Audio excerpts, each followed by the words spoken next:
Hello, everybody. I'm Katrina. This is Sow and Tare live chat. I have hummingbirds on my head today and a Far Side cartoon. Anyway, hope you guys are doing well. Um, Things have been extremely busy over here. I just had someone out um, doing stuff with the bathtub and the plumbing, so that is an awesome thing. It's not quite done yet, but we're getting there. Hence the bandana. All right. I did get my computer back from Best Buy. It did have viruses, so I'm glad that they kept it for, well, a day, but they got rid of that. Um, all of the other stuff for data recovery, both external drives that I uh, brought in, they sent out. So it will be a while before I get that stuff back, but I do have um, I am making you guys new videos, and uh, hopefully I didn't lose. I had some pretty cool videos that I was going to post from my drives, but hopefully I didn't lose them. Anyway, so this is live chat. We talk about homesteadings, all things homesteading related, and I can tell you guys a secret. Shh. Mama Kitty's going to the vet tomorrow. No, Mama Kitty's getting caught tomorrow to go to the vet on Wednesday because I want to make sure that I can actually get her. um, she's having her checkup, her first checkup, her vaccines, and her blood test. Apparently, they have to have a blood test before she gets fixed. And then on the 4th is her surgery for that.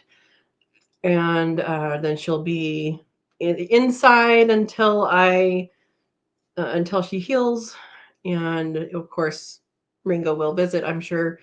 But wish me luck tomorrow. I have been petting her a lot. I don't know if you can see her fur on me, but I have been petting her a lot, and there is awesome. Like, she loves being pet. Yesterday morning, she even let me pet her when Ringo was in vision distance, but not up there yet. So she's coming along. She knows she likes it.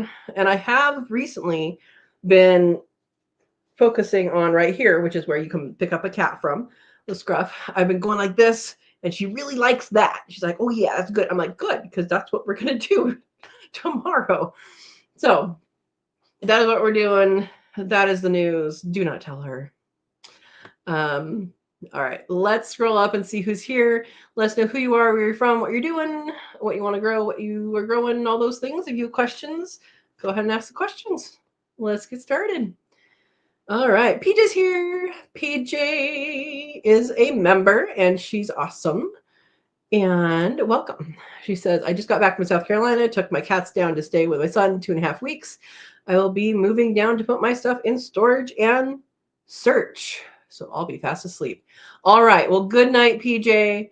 And PJ is a member. I see Erica's here. Good morning. Good morning. Why did I say good morning? You said good evening. I said good morning. I don't know. Erica. I'm tired. Good evening. Erica's awesome. She's member as well. We are going to do our member Cook With Me live on the 8th. That is a Sunday. That is not, I think that's the Sunday before Father's Day. And so we're going to do that. And we are making a rabbit stew that has a fancy name. And Erica, I did not check my Facebook stuff, but if you can send me or email me the recipe you want to use, then that would be good. Otherwise, I will find a recipe and send that out. So if you guys want to join us, here is the link to join. And we always have fun. We get a little silly. It's okay. All right. And she says, good evening, Katrina, and hello all. Good evening. Verna's here. Verna's awesome. She is Vay's Place with a Little Wrench in blue. She's moderator, and she does a live chat Saturday mornings, especially if you want to know herbal knowledge or if you want to know how to grow things in an apartment setting. Check her channel out. All right.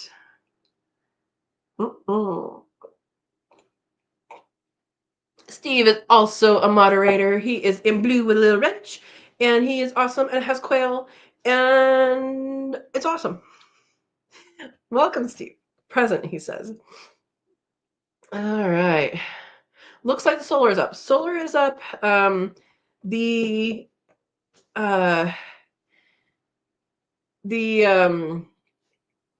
inspector came. They have a punch list. They need to do stuff on the punch list before things are live. And that's happening, I think, later this week, or it's starting to happen later this week. I don't know what the schedule was, but hoping it'll be soon. Yeah. Yes. So I can. You got it, Steve. No, I will probably be washing in the sink tonight. I think the bathtub works, but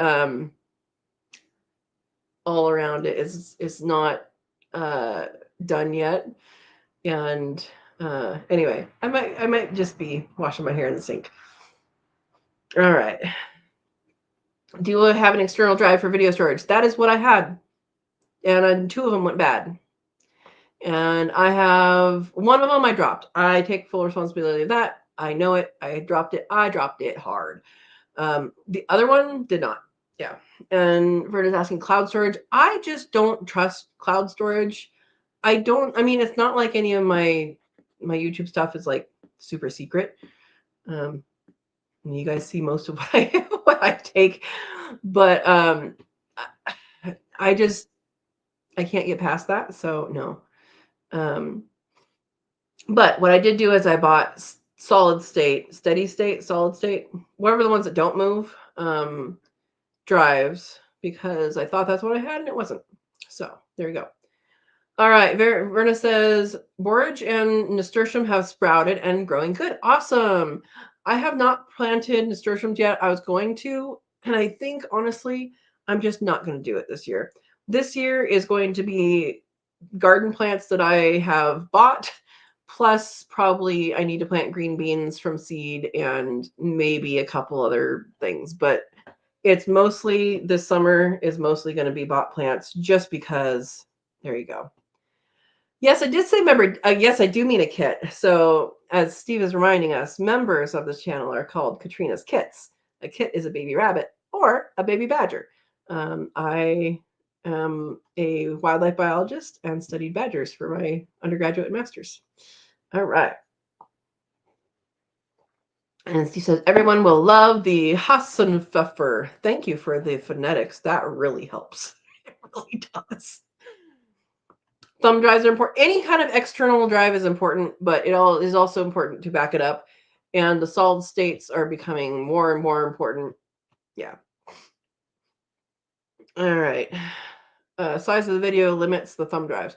There are thumb drives that are a terabyte that I know about. So I don't know how long your videos are, but terabyte holds a lot. There's probably ones that hold more now. Yeah. Or a baby cat. I don't think you can hold a baby cat on a thumb drive. I'm sure you're referring to something else. Oh, the picking up this. Yes, that's how yeah, that's how cats are picked up. That's how rabbits are picked up. But I have on purpose. So something I lost, or maybe won't lose if I get the data back, is Ringo going through his getting hurt and going to the vet and all that stuff. I mean, I didn't film at the vet, but he came back and he had to live in a dog crate for a while. Then he was released into the laundry room. And what was interesting about that is he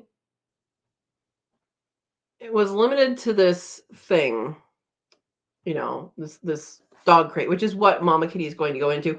I'm not going to make her live a full day in a little tiny cat carrier. And honestly, she will probably go to the vet in the dog crate. And I'm sorry. Sorry, vets, but that's probably what's going to happen. But I will bring the small one to bring her back in. And hopefully she does okay on the car ride. I don't know. But when Ringo was in there for like 2 weeks or something for his recovery, and not from his surgery, not from his fixing surgery, but from his he had, what did he have, guys? He had an infection that they had to drain. What's the name? Anyway, and so he had to finish the meds and all that. And then for his other surgery, he had to, stay inside for a little bit.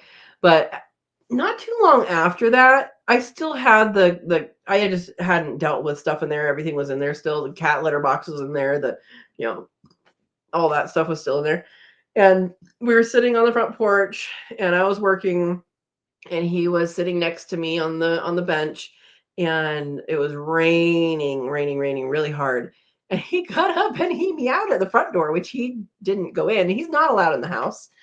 And he's like, I'm like, why are you meowing at the front door? Like, this is weird behavior. And so I opened it, and he ran over to the laundry room door and sat down. He's like, okay. And he went in there, and he wanted to use the indoor bathroom because it was raining too hard. So my hope is when Mama Kitty is inside for an extended period of time, that she will bond with me. So that is my hope. Yeah. All right.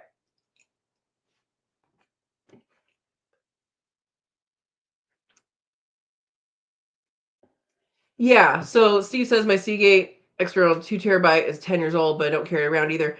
Seagate is better than Western Digital. Western Digital is both drives that have gone bad. I've been Western Digital. Yeah, that's a pretty big name, but the guys at the store said SanDisk is better. It's a really good one, and so I went with SanDisk for external drive, and they're tiny now. They're this big. Yeah, yep. A kit is a baby cat. I've never heard it called a kitten, but not a kit. But you could call it a kit. That'd be fine. That'd be fine with me. All right. Rabbits, badgers, and cats. I'll have kits. Yeah, I haven't heard the cat one, but rabbits and badgers for sure. Yeah, so Steve says do not buy your thumbs from just anywhere. It can say 1 terabyte, but only be 16 kilobyte. They can be faked. Always get a name brand from a brand source. Yeah, exactly. Kit is short for kitten. Okay, there you go. Erica says Andy always uses SanDisk, and he's in a computer industry, right? Good to know now. Thanks, Erica. Speak up before. Yeah. SanDisk is what I've always gotten for the cards, like the cards that go in cameras. Yeah. So he works in data or computer something, doesn't he, Erica? I think he does. I'm gonna correct you, Steve. My thumbs are always SanDisk. My HD hard drives are always Seagate. Yep. Yep. My dad's here. Hi. SanDisk is owned by Western Digital. I just bought some memory cards and noticed that in the packaging. Really? Interesting. Well, they're different quality, I guess. I don't know. Christian's here. Good evening, all. Good evening, Christian. Good to see you. Hope you're doing well. And let us know where you're growing, what you hope to learn. Welcome. All right. Yeah, Steve, I think that is interesting. Yeah, it's kind of weird how these monopolies happen, and it's also kind of weird how some companies own multiple companies, and there's like the cheap company and there's expensive company within those things, and so that might be what's happening. I don't know, and who knows? Maybe they'll go downhill, but hopefully not what I bought. Okay, Erica says yes, he is in IT and works for a software development company. Interesting. Ask him about Western Digital and SanDisk, because it'd be interesting to hear what their the relationship is. And just because my dad said that, I'm going to check mine. I'm going to check mine because I just got, and it's not out of the package yet. They didn't have it at the store, so it was free to ship. Steve says, I've been doing electrical work all day, rewiring the girl's bedroom, installing bedroom door. Bedroom door that is electrical? Does it go when you get close? Oh, Christian's growing quail in New Jersey. Used to work in IT as well. Okay, what's your opinion now? This might be our topic, guys.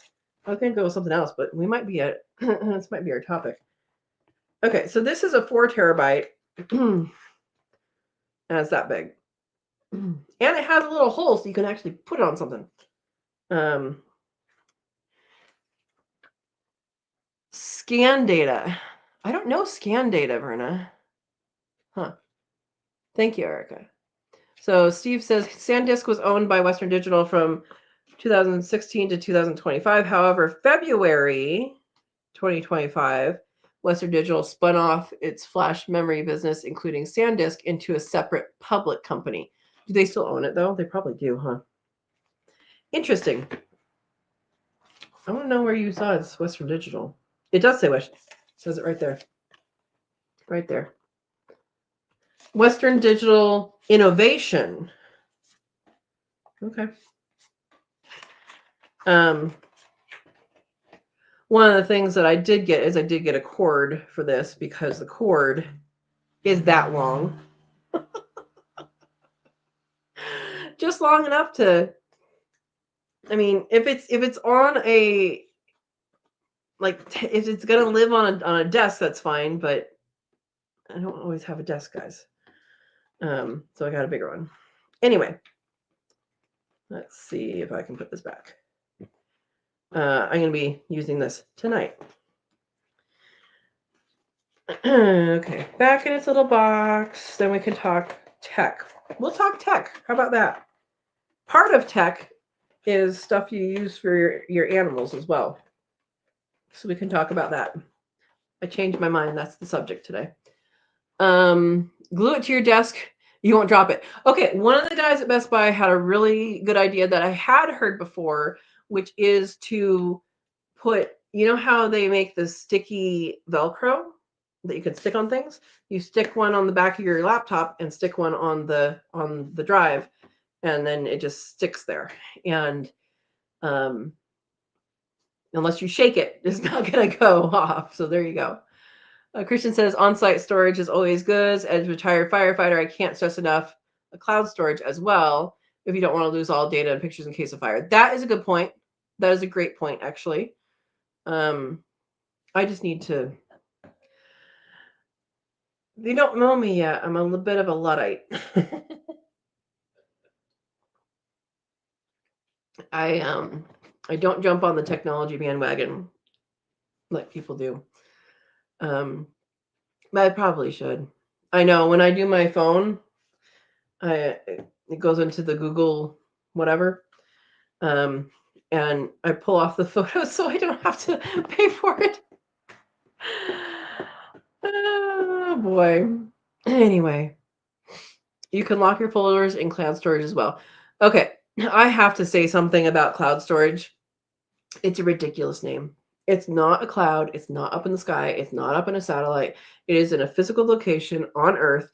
Sometimes, at least one that I know of for sure, in a floodplain. So they're supposed to be backed up and all that, and that doesn't always happen.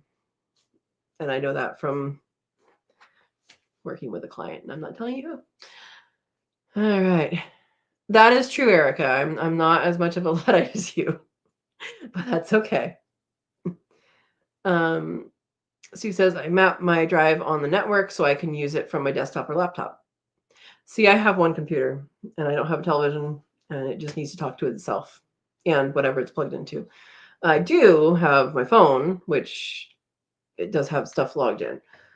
So I guess my network is a network of two. Does it count as network? Yeah. Christian says, good point. A good encryption is important, so only you can access that data. and never rely on just one provider. Yeah. So, I mean, nothing that I have on any of my stuff is like super secret. I mean, my tax information or something, but I don't necessarily need my tax information to be out in somebody's world. Not even that's not super secret. The government has it, right? But yeah. Anyway, it's just hard to do that. Redundant backups, just like the IT guys do it. Yep. Yep. And a fire safe, right? Yeah. Oh, all right. So I wanted to give you guys a check-in on Smilo and Overaptor because Rexy is no longer with us. They're doing all right. They're doing good. Smilo is laying and Overaptor's not. It's okay. So the food that I switched them to, you guys remember I switched foods a while ago. There was 3 and there's 2 chickens, so it takes them forever to go through a bag of food. No, this is not milk from my farm. The milk from my farm would be rabbit, and I don't milk my rabbits. It is milk Umpqua milk from the grocery store. And if you're on the West Coast, Umpqua is good. I don't have milk production on my farm, but there are milk producing animals on my farm. Just not, ones I'm gonna milk. Although, when they went to the vet before we crossed state lines, because I moved them into Oregon with me, I told the vet that, that they've been, the babies have been weaned for a week and or I don't remember 5 days or something like that. I don't remember what it was. And she actually milked her. She's like, oh, well, she still has milk. I'm like, okay. Imagine how many rabbits it would take to fill that glass. I mean, judging by their bellies, it might take a while. Yeah. Anyway, I forgot what I was saying before that, just because it was such a funny comment. And I have actually,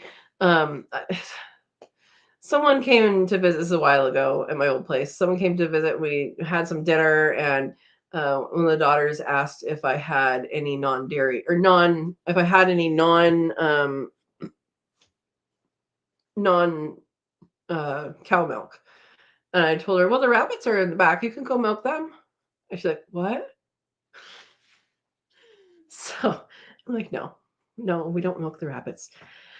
Anyway, no, thank you, Steve. I am not expecting to have milking animals. It's not something that it's something that I would love to have the benefit of, but I don't want to put in that kind of regimented time. If you're an hour late, if you're 3 hours late feeding, chickens or rabbits, they'll live. Like they'll still be good. You can still go somewhere for the evening and come back. You can be late somewhere and not plan on staying that late and come back, and they'll be fine. So you don't have that flexibility with a dairy animal unless you're doing calf sharing or kid sharing or whatever. But even so, you still have to have, kind of a schedule. And I do have schedule, but not as much for that. Lucy just told you storms are coming. Oh no, did she go hide? Yeah. What did she say? She probably went and hid. Okay, so we're talking about chickens laying and feed. So I did kind of boost with the rice and lentils. I haven't given them to them in a few days, so I think they're kind of just doing good now, but I will kind of periodically do that for them. Oh my gosh, they love rice. They don't like the lentils as much, but they love rice. I don't want to give them too much of it, but there's a change of bag food. It's pelletized, and my girls, basically from the beginning have ate crumble because, well, that's not true. They had pellets. They'd crumble when they were little because that's what you give them when they're little. Then they had pellets very, very briefly. And then I got quail. And then, no, that's not true. Chickens came after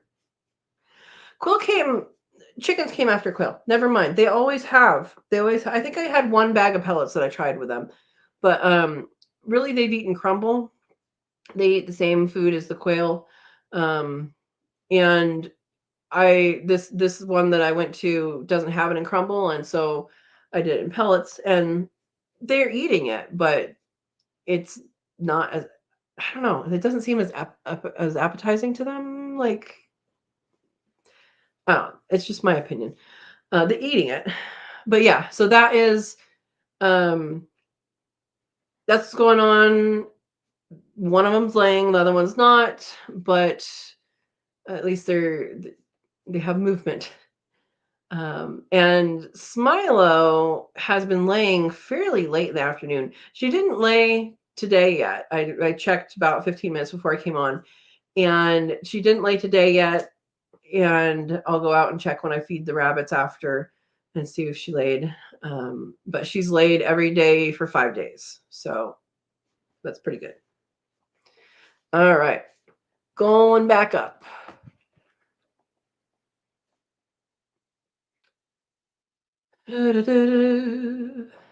Okay. Christian says, I agree with you. I grew up next to a milk farm, and I do not want to milk early in the morning and evenings. And I don't think you have to do it early. It just has to be consistent and roughly 12 hours apart, right? But yeah, I don't need that time commitment. Oh, Lucy's by the bathroom. Poor girl. Oh, Erica says, speaking of kid sharing, Shanoni had her baby. She had one. She didn't have two. I think you said that you thought she might have two. That is good. Congratulations to her. Versus, I just checked the radar, so she must be feeling or sensing something the radar doesn't show. Or maybe there's an earthquake. I mean, when I was in Illinois, there was an earthquake on the Indiana-Illinois border, and all the dogs felt it, and I felt it. I felt one of them, and then there was some aftershocks. Yeah, and the dogs went crazy. So be safe. Be safe. Steve says, it was nasty here just before we set it up your way. Lucy may be correct. You know what? Stay safe. And yeah. Verna says it was sunny all day until about 8 p.m. So she may feel the changes in the barometer. Exactly. The barometric pressure changed. My dad says clear blue skies here. Neener. Yeah, it's cloud and sun here, but it's good. One little doe she had. That's good. You do get earthquakes in Ohio. Are they pretty small every time though? Because the one on the Indiana-Illinois border when I was in Illinois was it's like a 5 point something. So that was unusual. There's an old fault there. There's old faults that go all the way through the Midwest, but there was an old fault there that reawakened after I don't know how many years, I don't remember, but a lot.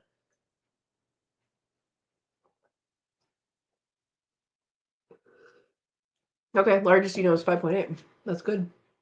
I mean, I don't know if it's good, but it's a good size.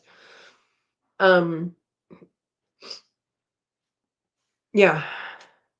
So I know on the West Coast we have these things that look like soup cans on this. They're soup pots on the side of the road. Up on something. It looks like a soup pot. That is what it looks like. Seriously, and those measure basically the Earth movement. And I'm wondering, is that throughout the United States or is that a West Coast thing? Like it literally looks like a soup pot with a little like lid and everything. But that's what's in those, in case anybody was wondering. New Madrid fault. I've heard of that. I'd heard of that, Erica. And my dad said never felt one in 35 plus years in Oregon. I think, wasn't there one there that maybe you didn't feel it, but I think we felt one. But there's not very many in Central Oregon. Erica says I was in Indiana when one hit in the 80s. All right. All right. Yeah. So anyway, back to technology. Let's talk about some technology stuff that is helpful to our animals or to our or plants or whatever. One thing I think is super super helpful is an automatic water timer for your plants. So Orbit is the one that I have used in the past. There are others. I don't know if you guys have used them. Let me know, what type they were and how they worked. But Orbit works pretty good. But they say the best thing in your garden is your shadow. I think that's second best. I think the first best thing is automatic water. And the same is true for your animals. Automatic water is awesome. Hey, Tim's here. Welcome, Tim. Hey, everyone, he says. Um, and with automatic water, I do have a video on how to do automatic water. I will be doing that for my animals. I haven't yet because I've been busy. It saves you so much time. Once the water goes live, which might happen this week up there, it will be so much better because I won't have to cart things back and forth from the house. And I can set up an automatic waterer, which means your animals will always have water. So I do have a video on that already. Using a float valve is an awesome thing. And I guess there's no like electronic technology with that, but you could totally hook it up to, say, a thermocube for winter, which plugs into an outlet, and then that is like plugged into what are they called? The heat lines that go along the water lines. I don't remember what they're called, but you could use that. But yeah. All right, let's zoom up here, see what people said. All right. Steve says, my first earthquake was when I was on business in Los Angeles. That was a nice welcome. Not. Yeah. Yeah. Verna says, that was one we felt in Toledo, Erica. It was a 5.8, cracked the wall of the basement apartment I was living in. First time I ever felt one. Oh, 5.8 was the first one you ever felt? That's a big one. Those that don't know, earthquakes are on a logarithmic scale. So like a 2 is 10 times bigger than a 1, a 3 is 10 times bigger than 2, all of that. So it's, it goes up pretty quick. All right. By the way, ticks are out. And I have a mole right here that feels like a tick if you go one way, so I have to go the other way. And if it goes up, it's a tick. If it doesn't go up, it's not. There you go. I don't know if that's helpful or gross. All right. Andy's here. Hello, Andy. All right. People are coming in. Erica says, except for my truck, everything I use was invented hundreds of years ago. You use your cell phone. Nothing automated. And you use your computer or cell phone. I think you just have a cell phone, right? Heat tape. There you go. Thank you, Steve. That is something. I've never used it. Has anybody on here used it? Because that's something I'm considering, is to put that on the line for the animals. And I don't know. It can get down to like 15 degrees here. That's been the coldest. I think 14 is like the coldest record here. But so it doesn't get extremely cold, but it does get cold. So it does freeze. So I don't know like how that would work, like if the water would flow, but how that would work at the juncture point of where the water, whatever the water thing is connected to. All right. Christian says, I use Shelly plugs to control a pump to fill the small water reservoirs on top of my quail cages, as I have no water line in that building. I pump it from a water barrel. I'm going to have to look up Shelly plugs because I'm unfamiliar with that.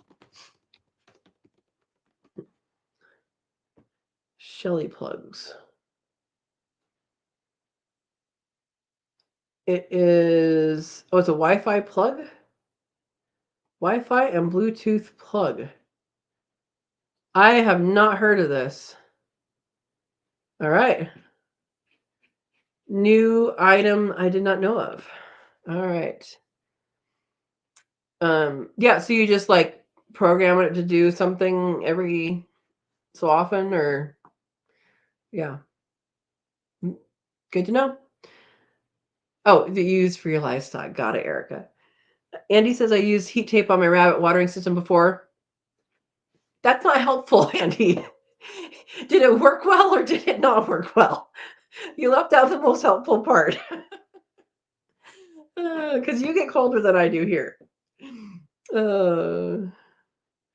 Random information with the valuable part not included. Okay, well, Shelly plug is a Wi-Fi operated smart plug. I don't read ahead. I'm sorry, because I can only read and talk at the same time so far. Okay, Christian says they are handy to also measure my power consumption for lights, brooder heaters, and all that. Nice. Once my solar is going, I won't have to worry about that except for the clothes dryer. So there you go. Andy says we ran the heat tape through the PVC pipe. The rabbits had water all winter long. So you put it inside. I'm guessing it's fine to do that without electrocuting your bunnies. I've never used it. I've never even seen it like in person. I've seen it on videos. I've seen it in like, you know, pictures and stuff, but I've never seen it in person. Yes, inside. Okay. So, Andy, you put it up, but you no longer have it? Why do you no longer have it if you no longer have it? Thanks for laughing at me. Yeah, because that would be interesting. And I definitely want to think about that when I do my system. You didn't think about it ever shorting out and shocking the rabbit? You didn't think about it. You put electricity and water and didn't think about it? Well, did it happen? Again, Andy. Oh. All right. Steve says we use heat tape on the water lines in the crawl space for the house. We use the thermocube that comes on at like 40 degrees. Yeah. So thermocube is what I have. I have it in with the chickens. I have a for the wintertime, I have a heated waterer that I got when I moved here. And it doesn't heat the water, like it's not like boiling or something, but it just makes sure it doesn't freeze. And that is a really good idea. And so that comes on in there. And then I have another one in the well house that has a heat lamp that this winter I'm going to switch to a reptile ceramic lamp. And hopefully by then I will have insulated and mylar the inside. Mylarded? Is that what it is? The inside so it reflects and will probably be the hottest room around. But that is my plan, and that is something that that I did do this last winter. So yeah. All right. Verna says, ran and got my quail egg salad. Woohoo! And Lucy followed me back to the living room. You got quail eggs. Lucky you. I haven't had quail eggs in a long time. That's not true. I haven't had fresh quail eggs in a long time. I have been eating my powdered freeze-dried ones. And they're good. They're good. Again, infrastructure first. All right. Andy says, I no longer have it because okay, walked away from everything. Haven't done it again. Got it. I understand that. So it's a thing you would do again. You just haven't done it. Got it. Thank you, Andy. Sue says, I use flat aquarium heaters in the quail water trough in the winter, also attached to a thermocube. Awesome. I mean, that's made to put in water. Feather and shell. Oh, it's James. Okay, I'm like, I was confused because I thought that was Steve again. Hi, Feather and shell. How are you doing, James? Welcome. Hi. I guess those aren't eyes. How do I say the exclamation point that long? I don't know how to pronounce that, Feather and shell. Andy says, back then I had 3 rabbit barns and some outdoor cages somewhere a little over 250 cages. If I had that now, I would have it again for sure. Oh my goodness, you professional rabbit breeder. My goodness, Andy, that is a lot. Now, do the cages all have animals in them? I guess we should ask that question, right? Oh man. Yeah, I have 4 does and 1 buck. That is a good number for me. I know a couple weeks ago I said that I was going to breed who? Risotto and rigatoni again, and I'm not going to. I'm going to wait and give them a break until probably September is when I'll try them again. It hasn't gotten too hot. I think probably I could breed them again, and Percy's swimmers would work. But honestly, I have enough rabbit right now. I canned. That's half of what I canned. That's, well, not even quite half of what I canned this weekend. And so I have bone broth and I have rabbit and cooked.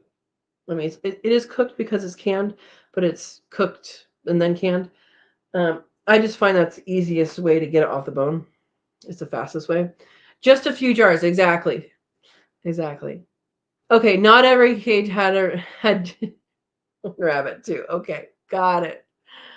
Andy says I used to use the hot tub and turn it on and water the rabbits with that. Oh my gosh. Hopefully without all the chlorine. Goodness. Yes, just a few jars. There's a flat on the floor over there and a flat on the thing over here. So that's what I was doing. And but I have, so how many rabbits did I put up? I put up,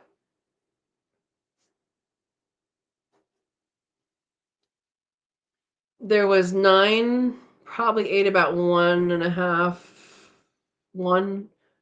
let's say 1, and then 5, and saved the meat about like almost 1. So let's say whatever 9 plus 4 is 13. So between 12 and 13 rabbits is what I preserved in canning. And so, and before that, I have some preserved as snack bites in that are cooked in the freeze dryer. So I have that as well. But that makes me happy. And then the fact that Penne had 10 more babies, guys. She wants to stick around. My goodness. For those people who are new, Penne is my one little spicy bunny that was born with a half a back foot. And the only reason why I kept her and her sister is because her mom passed. And they were the two. She had a litter of 2, and they're both females. I'm like, I guess you're a breeder now. So at week 7, I started to transition to keep them instead of actually processing them for meat. So they were not as friendly. Penne, surprisingly enough, if you guys watch the video from today, she let me pet her a little bit.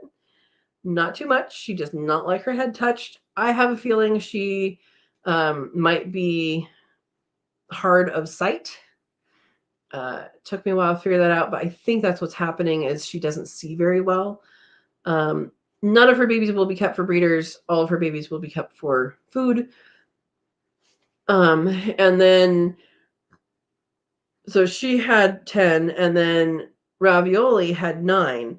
I did not check today. I'm going to check when I feed them tonight to see if she still has 9, because one of them was very small. And so I will not be surprised if she loses one. But yeah. Anyway, so I have those coming. And then Ravioli has her 5, or Rigatoni has her 5, and then Risotto's been coming up for pets for quite a while now. And she really comes up for ear scratches, is what she that's the reason she's there, is for ear scratches. She loves her right ear to be scratched. Yeah. And she has, I don't know, she had 10 babies. Somebody remember that? She has a lot. So what I'm saying is I'm set for rabbits for a while, and I'm not selling that many yet. I've sold a couple, but I haven't really put myself out there yet to sell. I want to make sure some of my other infrastructure is set up to kind of make sure that all works. Yeah. Okay. Scrolling up. Oh, Steve counted 26. Yeah, so about the canning. So I have 1, 2, 3, 4, 5, 6, 7, 8, 9, 10 quart size. This one's beef. The rest are mostly rabbit or all rabbit. And then and then 1 pint that is in that same category. The rest of these, let's see, 1, 2, 3, 4, 5, 6, 7, 8. There are 8 pints of rabbit bone broth that I know I didn't add any garlic to. There's the previous owner's allergic to garlic, and I figure I probably going to invite them sometime. So I need to label that as nothing added, no garlic. And same thing with the rabbit. I tend to, when I can, I tend to give it a little bit of seasoning or not. And I don't mark whether or not I do that, because I usually season it more or just use it plain. And so I needed to make sure that I actually marked which ones were plain. So we have 5 pints that are not plain here that are, I did some seasoning. And then 1, 2, 3, 4, 5, 6, 7, 8, 9, 10, 11 that are not seasoned. 1, 2, 3, 4, 5. 5 plus 12 that are whatever kind of seasoning. There you go. I don't know. Who counted? Let's see. There are 12 and 12 as far as, let's see. What did I say? 11, 12, 13, 14, 15, 16. That's not right. I don't know. Someone do math. It's a lot. Okay, I hot packed. So the question is hot pack or cold pack. I hot packed this. So if you can cook, you can can meats. And when I say meat, I mean things that aren't fish or shellfish or anything like that, because they're on totally separate things. So I'm talking about poultry, rabbit, beef, pork, but not ham, things that are not cured, not bacon. Anyway, so those type of things, you can can raw. You can can it raw with the bone. So literally, you can take off the rabbit leg, put it in the jar, send it off to not send it off, but put it into the canner, and the juice that is left in there comes out of the meat. So you can do that. I mean, you want to put more than 1 leg in probably, but you can put the whole bone and all of that. And there's instructions for all of that on the National Center for Home Food Preservation.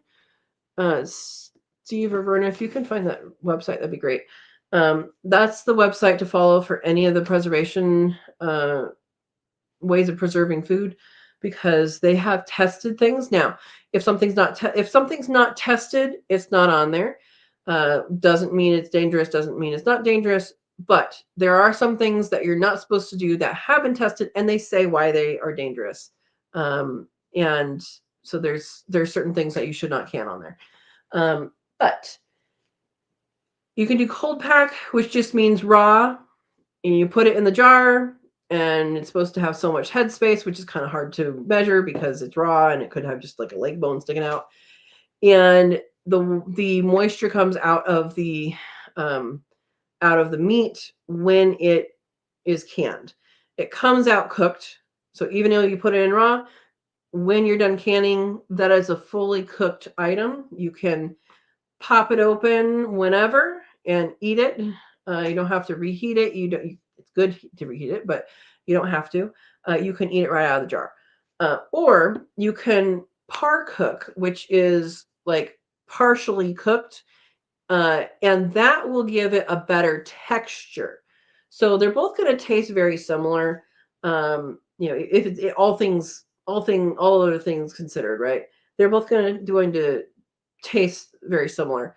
It's going to finish cooking in the jar, and those are the two options they give. What I did here is, and when you do that, you have to add liquid to it to get it to 1 1/4 inch. Now you got to check on that to see the different species, because beef might be different. I don't remember. It's been a long time since I did beef, and it was 1 inch, then it went to 1 1/2 inch, and now it's at 1 1/4 inch. So this is all science driven. So always check that website. They also have books. I highly encourage you get the books, and then check the website. Just give it a quick check for certain things, and make notes in your book. You don't have to get a new book every year. Just make notes of what's different. So when it comes out, it looks like this. So what I actually did is I actually fully cooked in the pressure cooker. I fully cooked the rabbits, took the meat off the bone, put it in, and then I actually used the liquid from from what was in the pressure cooker. So this is what it ends up as. You can see there's a little more room. It may have siphoned. That's fine.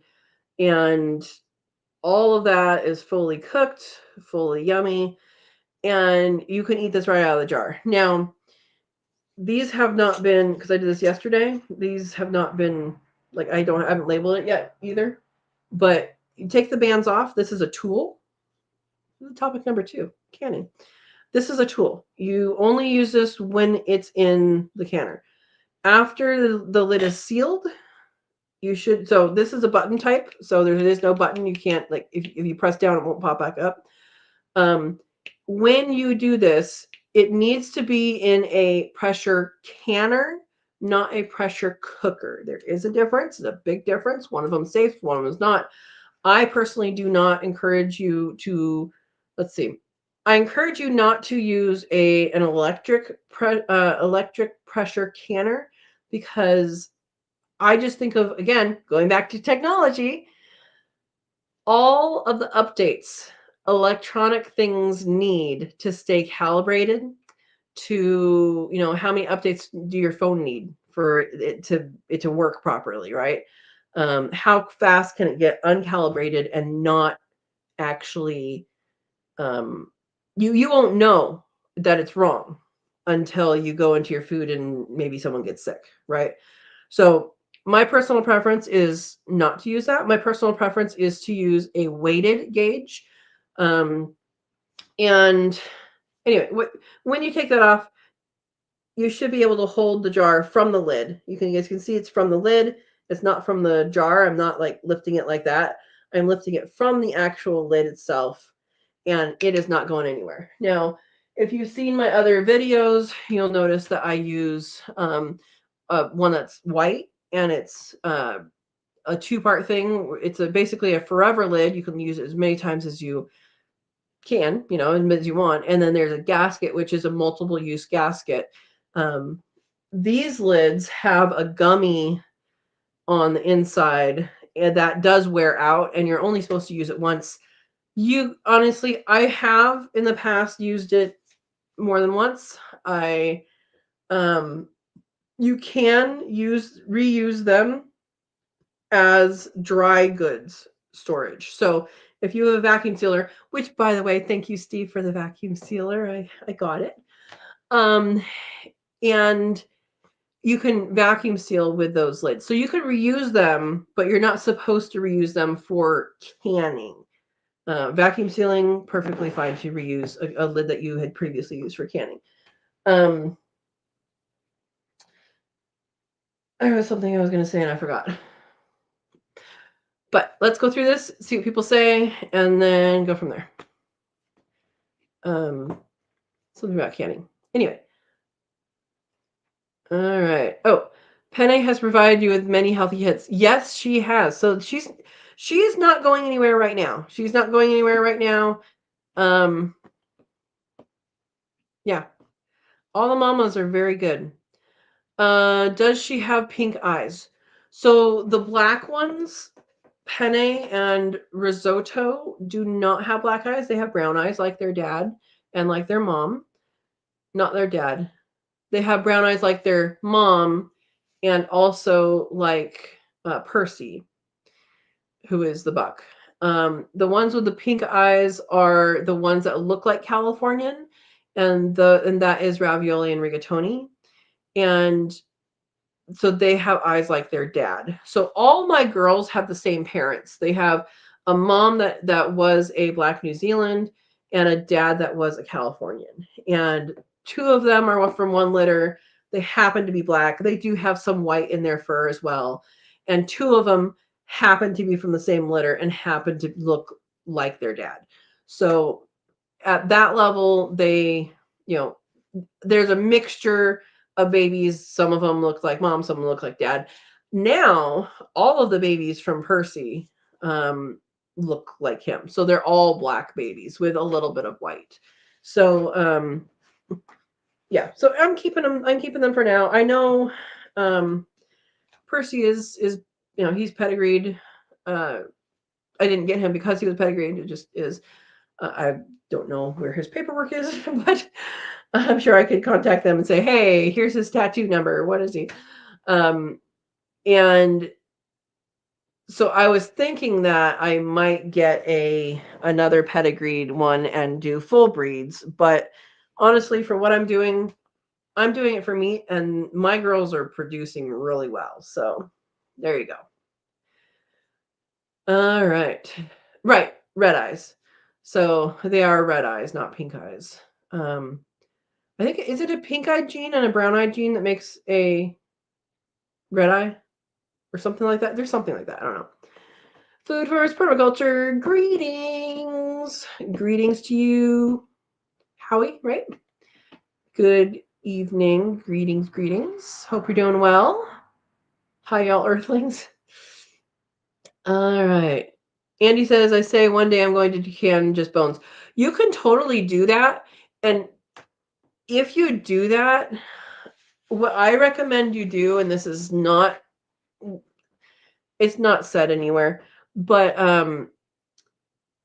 if you were to do that and add a little apple cider vinegar, it would pull the bone broth, or it would basically make bone broth with the minerals out. Because when I make bone broth, like, which is what this is, I add apple cider vinegar to it, and that adds enough acid, just like a bloop, that much. It adds enough acid to get some of the minerals out of the bone, and it's pretty much calcium at that point. So I take it through my pressure cooker twice for 3 hours, and sometimes I change the water out so I get more broth. This time I didn't. I just ran it through twice, and I mean, you can't even see my face through that, right? You might even think that might be like apple cider. And so that's what I do now. And it gets a lot out. By the time that's done, it's run for 6 hours. By the time it's done, it will actually have, the bones will be soft enough that you can squish them in your hands. The chickens can get them. The quail can get them. They'll eat them up. And I mean, it's really good. Really good. Thank you, Verna, for the link.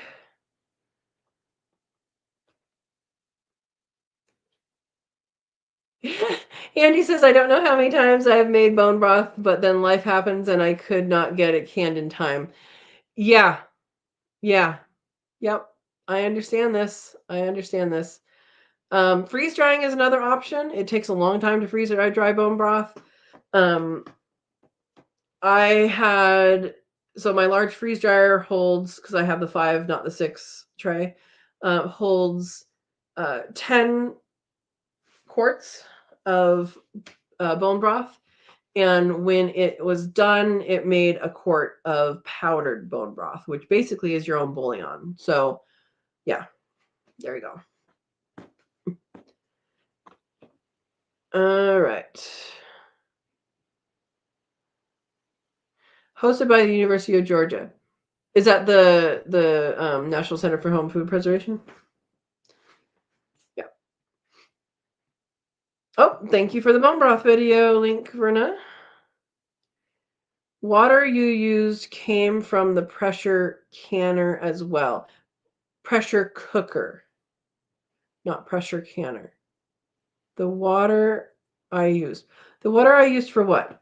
So when you use a pressure cooker, so I pressure cook the rabbits, or not the rabbits, I pressure cook the bones with water. And we can do it one of two ways. You can either, cook your meat, like for the ones that I made that were just rabbit, and I know it's just rabbit and there's nothing else in there, I pressure cooked the rabbit, pulled all the meat off the rabbit, used the liquid that I could use from that to bring it up to the appropriate, thing here. Use the broth that was already in there from the rabbit. And then, so like all of this liquid here is from the rabbit itself, except you do have to put in a small amount of water to get the pressure cooker going, because pressure cooking goes off of steam. So I did have water in there already, but yeah. And then I did add water to that broth to do the bones in. So is that what you're asking? Yeah. Andy agrees with me there, but it's been so long ago, I don't know what she was agreeing with. All right. They advise you to have, this is Verna, you have your electric pressure canner calibrated every year. That's what I was going to talk about. Okay, they do advise that. They also advise, so there's 3 types of pressure canners that I am aware of. One is electric. I just don't think you should use it. Personally, I will never use it. I'm not going to, sure, use it as a water bath canner. They have ones that are like that. That's fine, because water bath is, if it's boiling, it's boiling. But if you're going to use it as a pressure canner, one, can you set the pressure? I have to have 15 pounds of pressure where I am because of my elevation. Can you set it? Yes or no? Because the New Wave that I use, my pressure cooker that I use, the big one, I actually got, because before I got into all this, before I really studied up on pressure canning, and I was like, oh, it's a pressure cooker and it's pressure canner and it's electric, I'm going to get that. And that's not what you should be using. And it doesn't tell you what the pressure is. And you have to hope you can find someone to test your pressure. They say, oh, just go to your extension office. Well, where is your extension office? Do you know where your extension office is? If you do know where your extension office is, do they have the equipment to test it? I don't know. So I'm saying, personally, I'm saying no to electric pressure canner. And that's not because I'm a Luddite. That's because it doesn't have a, you don't know when it goes bad, right? You don't know when something goes wrong. The second one is a gauge pressure canner, and that has a gauge on it that it tells you what the pressure is, right? You can see what it is. You can fiddle with your stove, and it will stay that pressure as long as your stove is right. Now, having pressure canned a lot of things, your stove is not, you're not going to turn it to 5 and it'll stay there. You're going to be messing with it throughout through the duration of the canning process. Now, you might find that you're only messing with it just a little bit at some point, but it's going to matter how much steam is in your canner, how much product is in your canner, if you're running it full, if you're not running it full. All of those things are variables that you have to think about. So those ones, they say to have them calibrated every year as well. And what I use is an all-American canner, and I use a weight gauge pressure canner. Presto makes weight gauge pressure canners. I'm sure there are other companies that do. Presto is a good company that I've heard about. I don't have one, but I've heard about that they're good. All American is good. I don't know what other brands there are out there. I know there's other ones, but I don't know what they are. Presto's pretty popular. You can get them like Walmart and stuff. All American is expensive, but with All American pressure canner, you don't need a gasket because it's metal on metal, and you use oil like olive oil or avocado oil to just oil it. And I can just see gaskets going bad and going, oh man, now I got to go find one. Oh, where did I put that spare that I had? Anyway, so between Presto versus All American, you can make that decision on your own. But a dial gauge, your dial is going to read something, and hopefully it's right. And every year you test it and get it calibrated. And by you, I don't mean you. I mean, you have to take it somewhere to have that happen, and hopefully it's nearby you. For weight gauge, it weighs what it weighs. That's it. Let me actually go get the lid of my pressure canner, because my pressure canner is on my stove still, and I'll show you guys what I mean, what I'm talking about. Let me scroll down really quick and see what else we have here. Andy doesn't trust electric canners. Hey, Tommy. Tommy's here. Howdy, folks. I'm late. Just finished 15-hour day of free labor. Welcome to Homestead. Exactly. Welcome. Oh, the eco buddy of yours gave you pounds and pounds of aquatic plants, pond plants, native harvested species. My tanks and ponds are happy. I bet. I used to have a pond at my old place. I kind of do now. It's kind of a weird situation where it just kind of seeps out of the ground. It seeps out of the ground above it. Anyway, yeah, that sounds nice. Rigid hornwort, 2 forked leaves, guppy grass, and some type of elaborate root system floater. Okay. Hey, that's okay. Verna says you can feed squishy bone to your dogs and cats too. Yeah, or your garden or whatever. And what's interesting is you can squish the bones and the marrow is still inside. Animals love that. Andy says my Shiloh girl loved the squishy burnt bones. Yeah. And they're more squishy before they dry again. So if they're still warm, they're more squishy, and then otherwise they crumble. Yeah.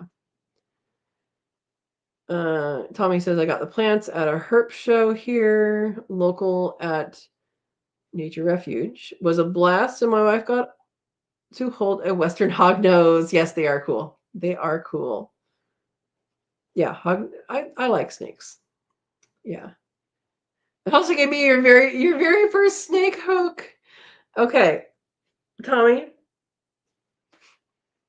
I believe you're not between the ages of 16 and 24, so you might be safe. You might be smart now. But the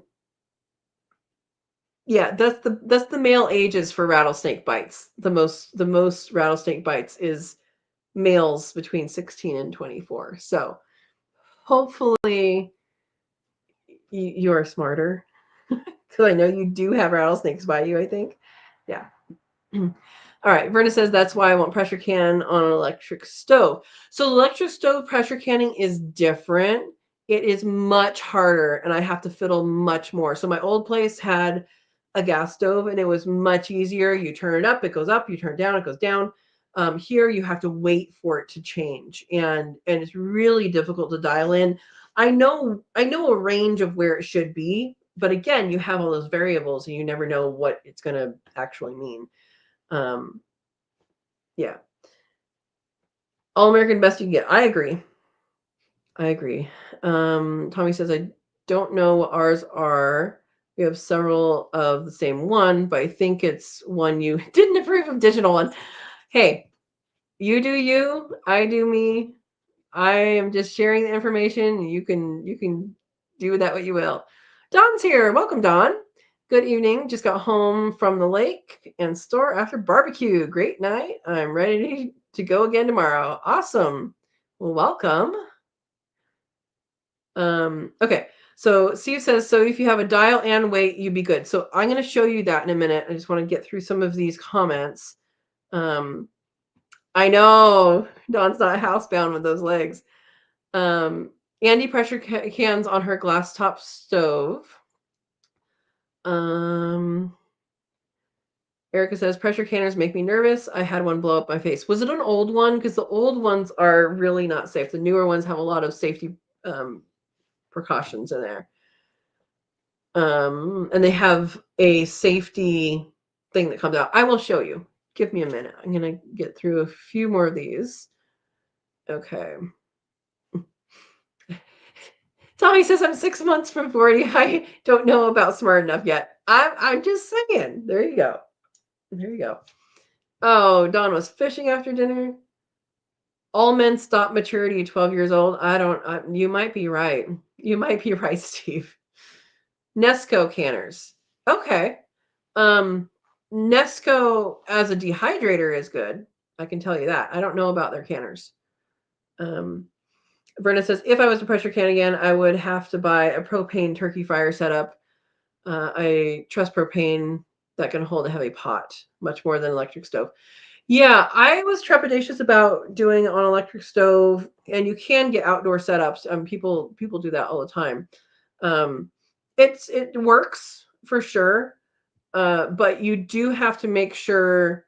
And mine's an old stove, but you do have to make sure that the stove top will take the weight for the amount of time it's going to be on there, because it's going to get hot and it's going to get, it's heavy. It's heavy stuff.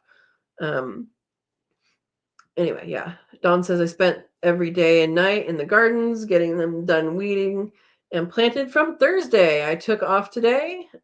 Strata left put down. That's good. Good. Andy says, but Steve, I am under the impression a guy doesn't start to mature until after the age of 24. And if they don't age by 28, there's no hope.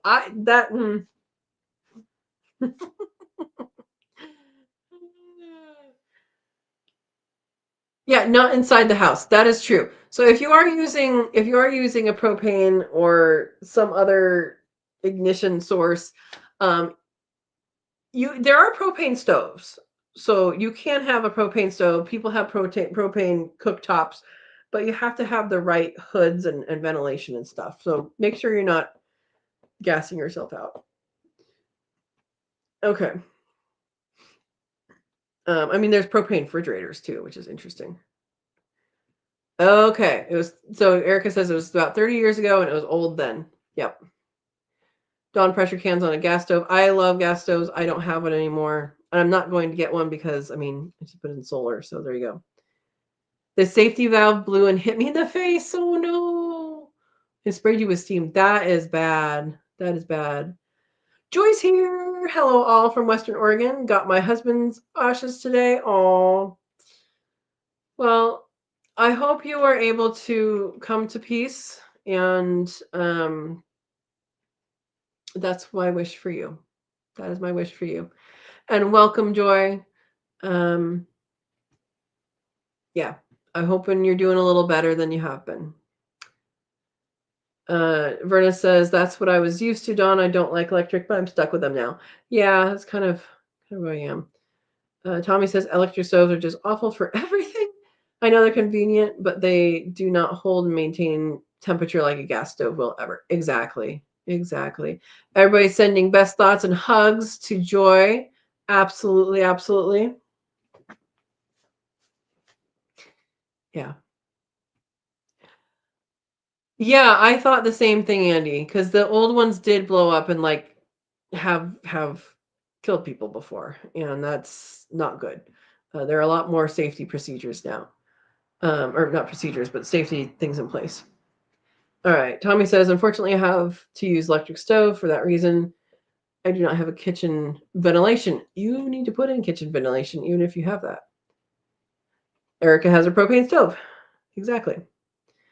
And Dawn has tomatoes blooming in the garden. That is awesome. All right. Steve says, my mom burnt beans in her pressure canner. The walls were brown stained thereafter. Oh, no.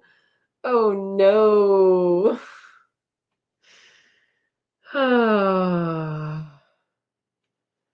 There you go. Tommy's giving Joy some random proverbial hugs from a stranger. That is good things. All right, I'm going to be right back. I'm going to get my pressure canner lid. I'm not going to bring the whole thing over because I don't feel like it.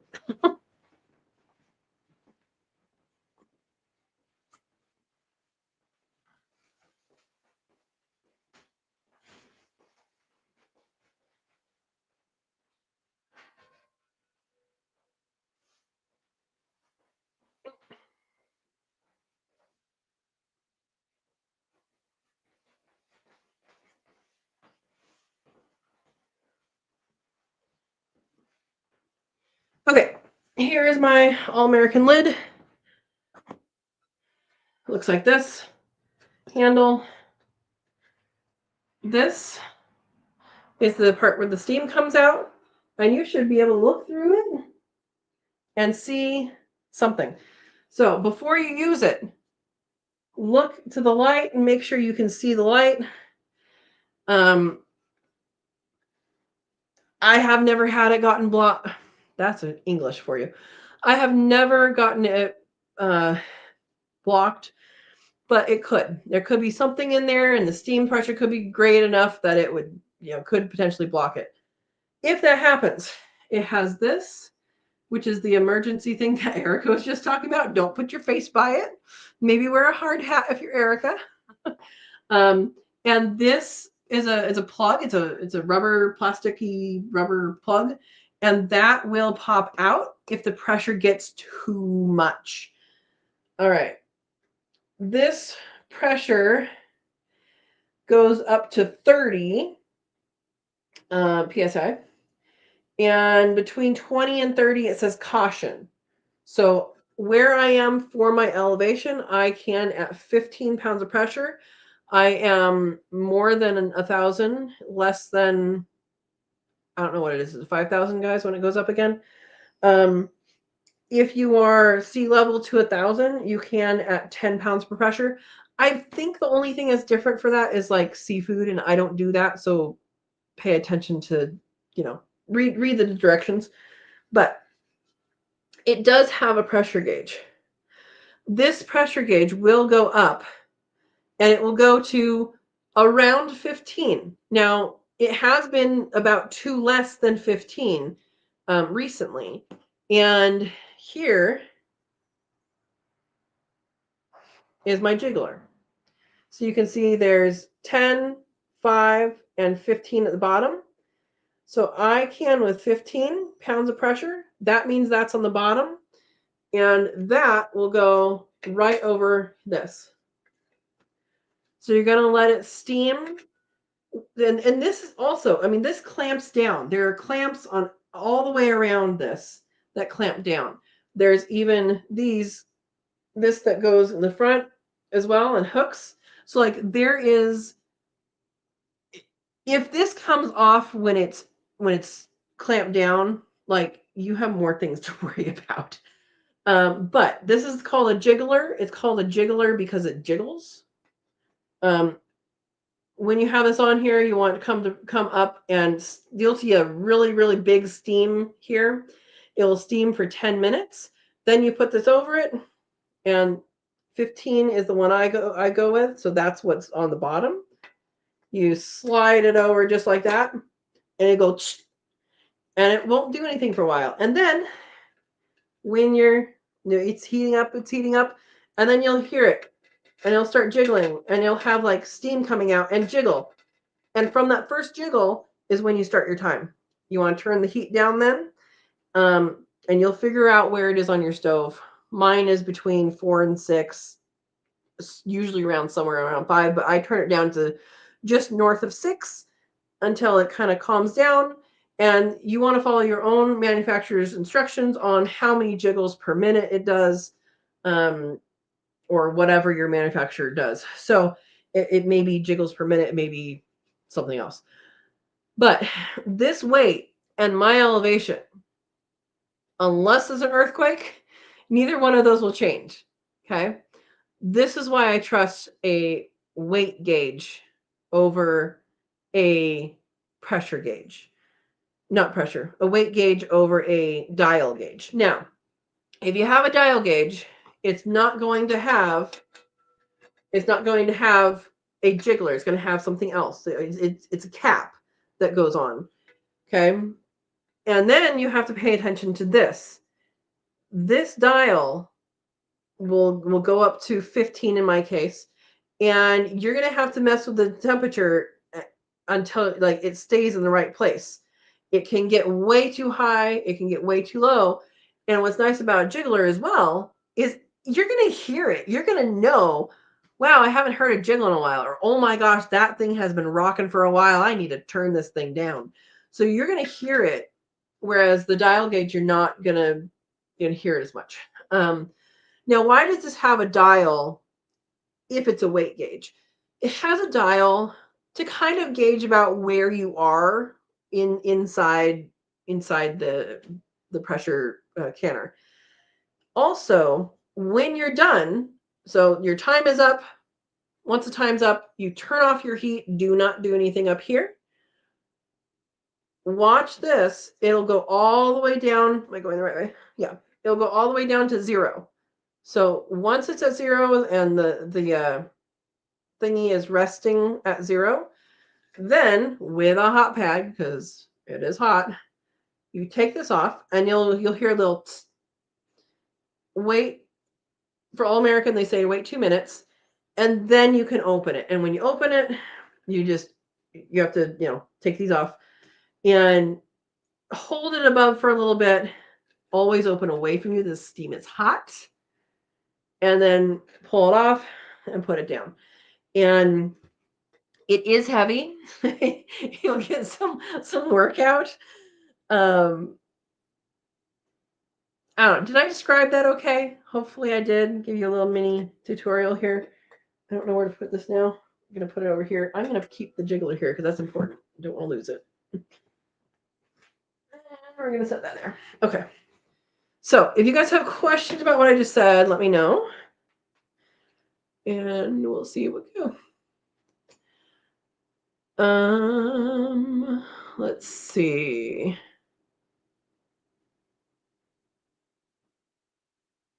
Scrolling up, you guys were talking.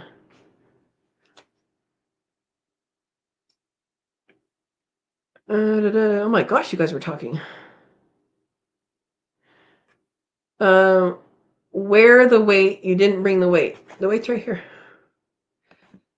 Verna says, I was transferring my pressure canner to the stove to do a rapid cooling. Do not do that. And bump the edge of the sink. It exploded onto the ceiling, but I did not get hurt. Yeah, do not pick up your pressure canner. Yeah, leave it in place. Leave it in place. Rapid cooling can actually make your jars, like make the seal pop. So that's not a good thing to do. So that's why That's why I say to leave it open, like when you open it, to hold it over it a little bit, because the slower that pressure comes down and that temperature comes down, it's going to be better on the seal and the jars, really. Yeah. Dawn says, I have used a propane Coleman stove inside a hotel room. Well, you might not have had any problems, but it can cause some problems. Yeah. Andy says, I love all American canners. Absolutely. Tommy says, have yet to clog it up. Exactly. It could happen. Oh my gosh, from the stove to the sink. Yeah. Don't move your pressure canner around with stuff inside of it. Dawn says, my pressure canner and pressure cooker have holes like that you can look through before using it. Yep.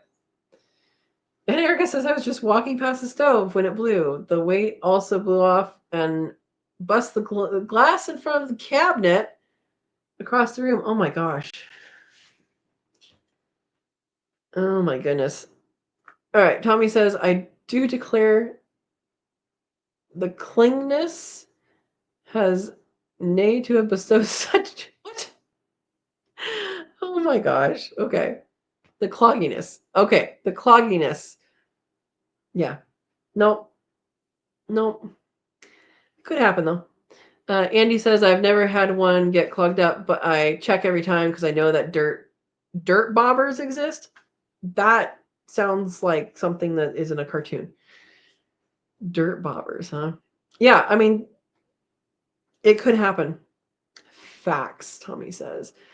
Dawn says, I was sitting on a stool watching the pressure once, and hubby walks through and says he is scared of it. I stopped.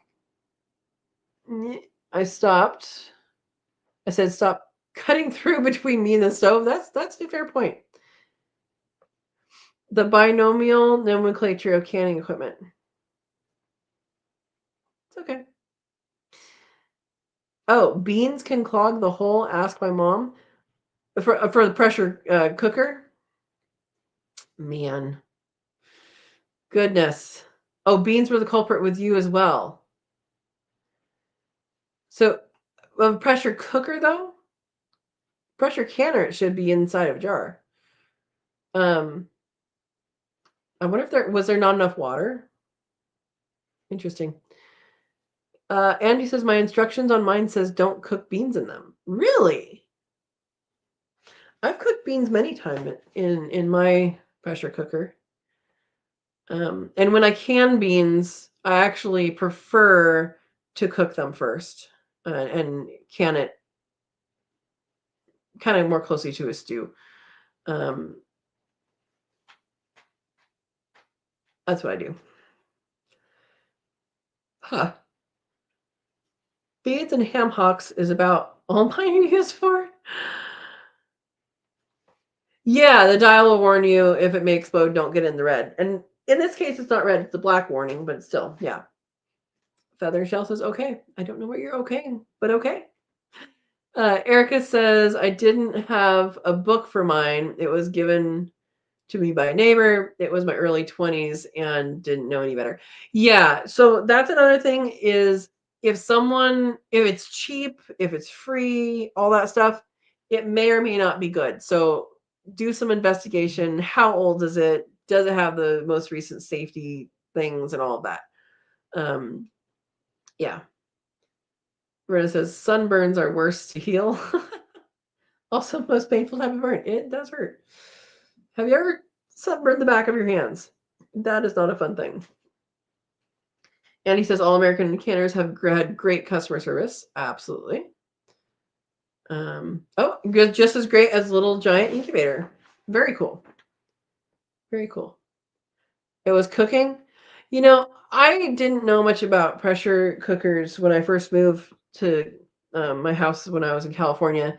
And I went over to my neighbor's and she made soup in a very short amount of time from, raw beans and all that. And it was just a cap that you put over the where the steam comes out, and it was supposed to be done. And her thing that she did is she went to the cap, and the cap went flying across the room, and the steam went You're not supposed to do that. Yeah. Yep. Yeah, pressure cooker, not a canner, Erica says. Yeah. Yeah. You have the same canner, Erica says. Awesome. Awesome, awesome. Oh, Steve was looking for cooker, or was you were taking cookers. Okay. There you go.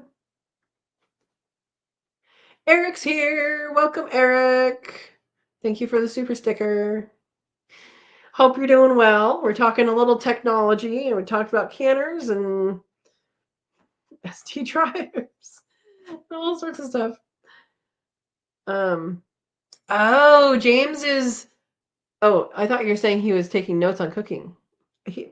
James, are you taking notes on cooking? What else do you want to know? You can ask questions on here, James. Dirt dauber. That doesn't tell me anything else. It sounds like a wasp. Is it a wasp? Yeah, don't let wasps get into your cooking equipment. Eric says, why does Irish bean soup have exactly 239 beans? Because one more and it would be too farty. Oh my gosh.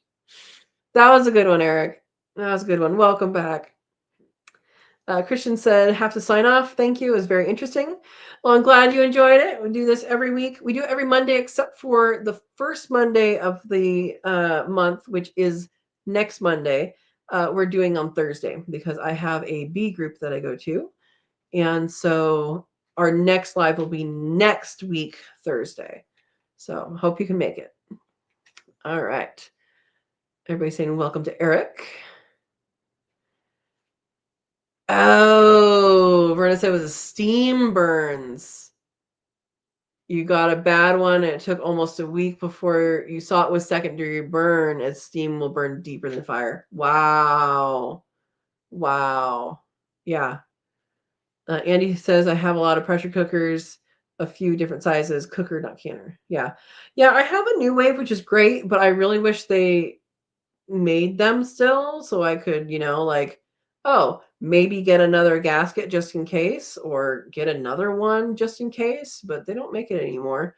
And it's a 13 quart and I can fit 4 to 5 rabbits in it. So, I mean, it fits quite a bit. You do a big thing of chili, you do a big thing of soup, freeze drying or canning, harvesting and putting something in there, cooking it up to preserve. Like it's a really useful tool, and they don't make it. And Instapot doesn't make it that large, so I have a small Instapot. I don't know if it's small, but it fits 1 rabbit. Yeah, the sun is in my face. I'm trying to go forward here. Okay. Dirt daubers are a wasp. Got it. Similar to paper wasps. Okay. Builds a nest, and you can build them on your lid while it's in the shed and storage. Maybe cover it a little better. Yeah. And he says, if I find a pressure cooker at a yard sale or flea market, I grab it. That's good as long as it's not too old. That's fantastic.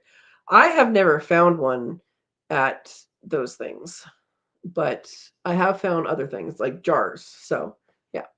Jacob's here. Hello, super late. Was working on the garden today. I understand that, Jacob. Welcome, Jacob. Jacob is a member as well.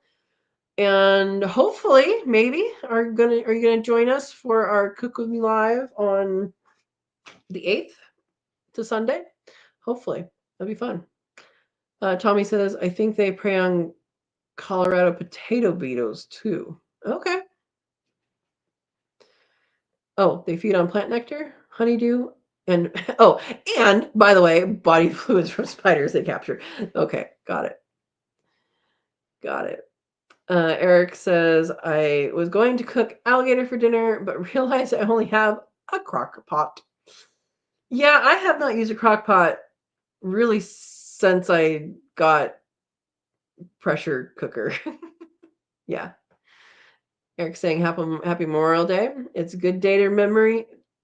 It's a good day to remember people in our lives. Yep. For sure. All right. Dawn says, mud daubers love the brick on my house. And you're sick of nasty nests all over them. Oh my gosh. Gross season. Gross season, not groceries? There we go. Yeah, this year is going to be a little funky for me garden-wise because, like, I'm kind of getting the garden in order, but it's not quite where I want it to be yet. And, of course, I'm working on food forest stuff, and it's not actually happening yet. So I'm in this weird in-between where I'm just like, if I get tomatoes, green beans, cucumbers, and squash out of the garden, like zucchini, I'll be fine with that. Anything else is going to be extras. So there you go. Yeah. Oh my gosh. Eric says, I remember some family stories of the Vietnam War. I don't think I have any family stories of wartime that I know about. Oh, Jacob's going to try and be there. Awesome.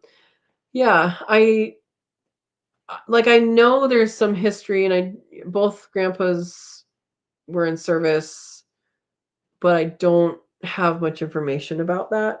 And I mean, I'm okay with that, but yeah, there we go.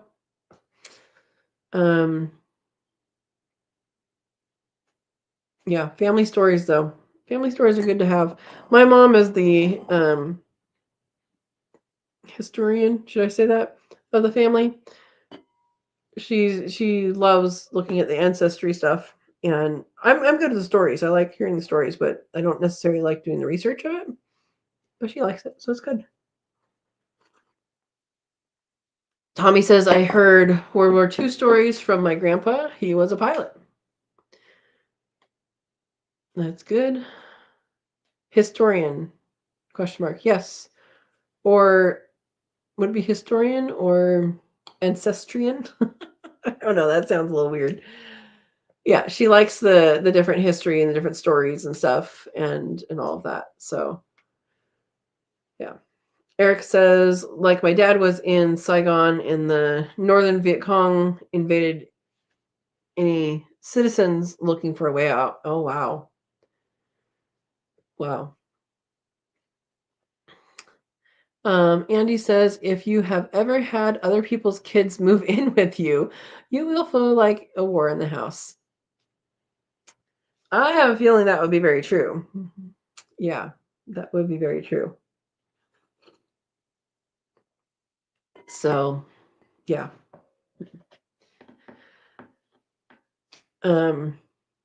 Anyway, you guys have any more questions about this guy? Love my cup. Thank you. I got it for free, and I don't remember where, but that's what it says on it. So I don't know where. It's a nice heavy duty one. I have no idea where I got it from. It may have even been brought home by someone. I don't know. Oh, if anybody's wondering, this is pressure. This is model NO921. So there we go.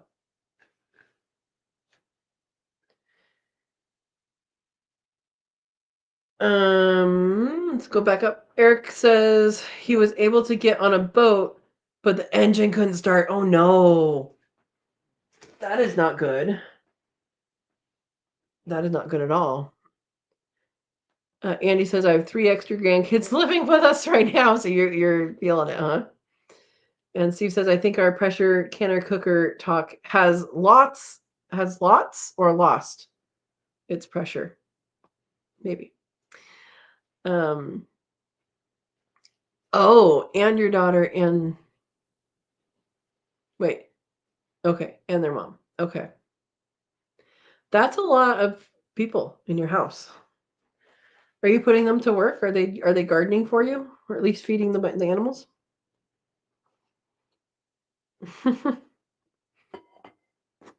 You know what?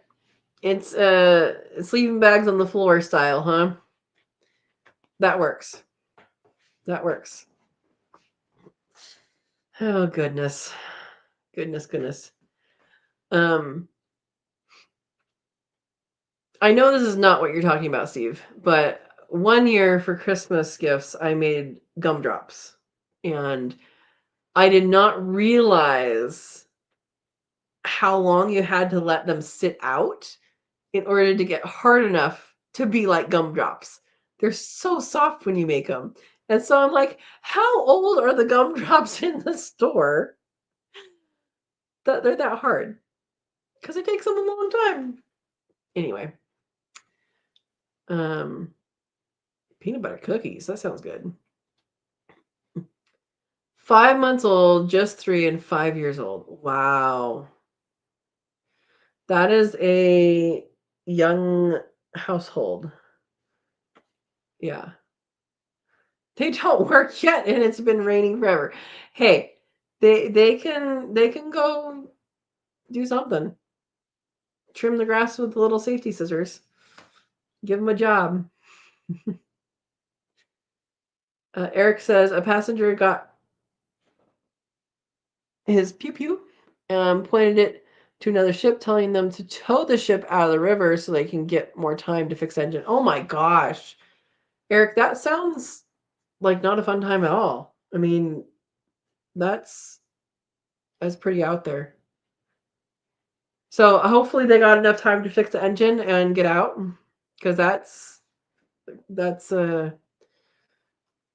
no engine in a boat and you're sitting there. This is not a good. Goodness. Oh, Don says you forgot they were in the house because of the rain too. They don't go outside. Oh, not quiet for sure. Yeah, my goodness.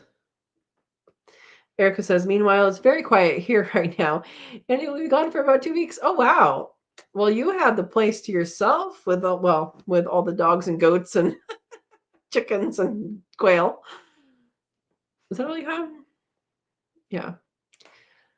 No. Well, that would be okay. You can relax, get some crocheting done, get some doggy time in. That'll be good. Yeah. It's pretty quiet here. Like I said, the plumbing stuff is almost done. Probably be mostly finished, or probably finished this week. And then I get to see who's coming to help with once there's walls on the walls, that makes sense, by the shower. I'll be able to tile. And one of the tile colors, I'm doing a pattern, one of the tile colors did not come in. And the person that I am working with that called me. He's like, this didn't come in. So I called them and they said they didn't make it in that color, in that size.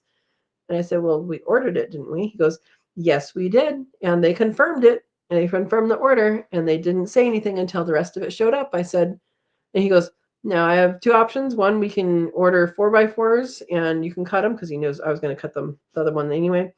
Or we can argue it. And I said, if you wouldn't mind arguing it, that would be better. So that is what's happening, is he is trying to argue it. If that doesn't happen, then he's going to get the 4x4s. But for a company to say, okay, we confirm the order, we're going to get you your stuff on such and such a date, and then for them to just make all of them, one of them's even a special order, and to do all of that and not include one of the colors, well, I might rethink everything, right? Like, why did you send the rest of it if it's not ready? So, all right. Anyway,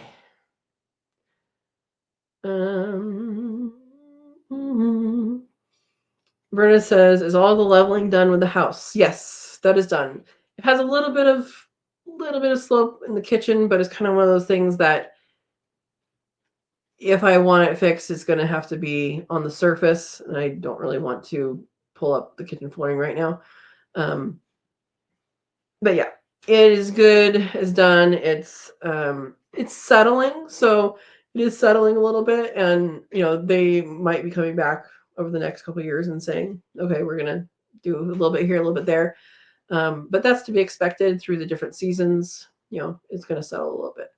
So, but it's no longer like this. They raised it, I think, 5.5 inches in the front. So I mean, they raised it a lot. It's a lot better, and it's solid. Eric says my dad got thirsty, so he went towards the middle of the boat to get drinking water. He ran into his younger brother, Phil, unexpectedly. Oh, I bet that was a great meeting, especially given the conditions, Eric. I bet that was a fantastic meeting to see him. Wow. That's amazing, actually. Because I mean, in wartime, and especially if they're kind of trying to get out of there, I bet that was a good reunion. Andy says, I have melatonin looks like gumdrops. Oh my gosh. Dots? They're called dots? Okay.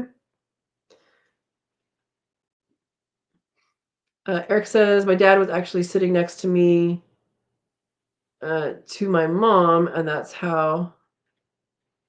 Oh, that's how they met? Wow. Jack and Rose from the Titanic. Oh my gosh.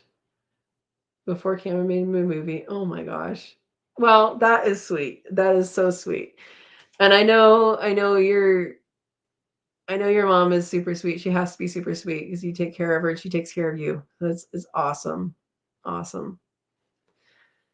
Uh, Jacob says, I had 37 quail hatch out last night into today, and they were very upset when I took them out of the incubator today. Well, congratulations. Happy hatching day. And they can be full of energy. They can be full of energy. I hope they are brooding well now and doing well. So, do you use a heat lamp, a heat lamp, or a brooding plate? I use a brooding plate. Less chance of fire, and if you use a brooding plate, it has to be minimum 55 for most brands, and ambient temperature just so that they work. And then also they have to be low enough so the chicks can put their back on it, like they were under mom. Yeah. So I'm curious what you're using, and if you've used it before, how you like that way, if you use different ways. Curious how people want to do that. Oh no. Eric says the engine wouldn't start, and a Dutch ship called an SOS. Wow. I'm glad I got out of there. They did get out, right? Like you told the story. So I'm hoping they got out. Goodness. Yeah, if it wasn't for that SOS, you would have been born. Well, we are glad for that SOS and that they got out, because that, one, I mean, what a story. And two, here you are. Man. Yeah, I don't have dramatic stories like that. I think one of my grandpas was sunk. So that must have been he was in the Navy. I think he was sunk on a ship and, survived and all that. And I don't know where my other grandpa went, but he would bring back trinkets and stuff, plates and stuff like that.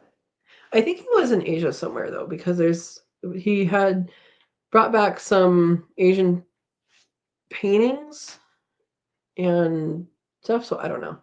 I don't know. All right. Jacob says I finally ordered a GQF 1502 Sportsman. I'm super excited to start using it after this hatch. Awesome. Hopefully it does really well for you. It should. I've heard good things. Big money.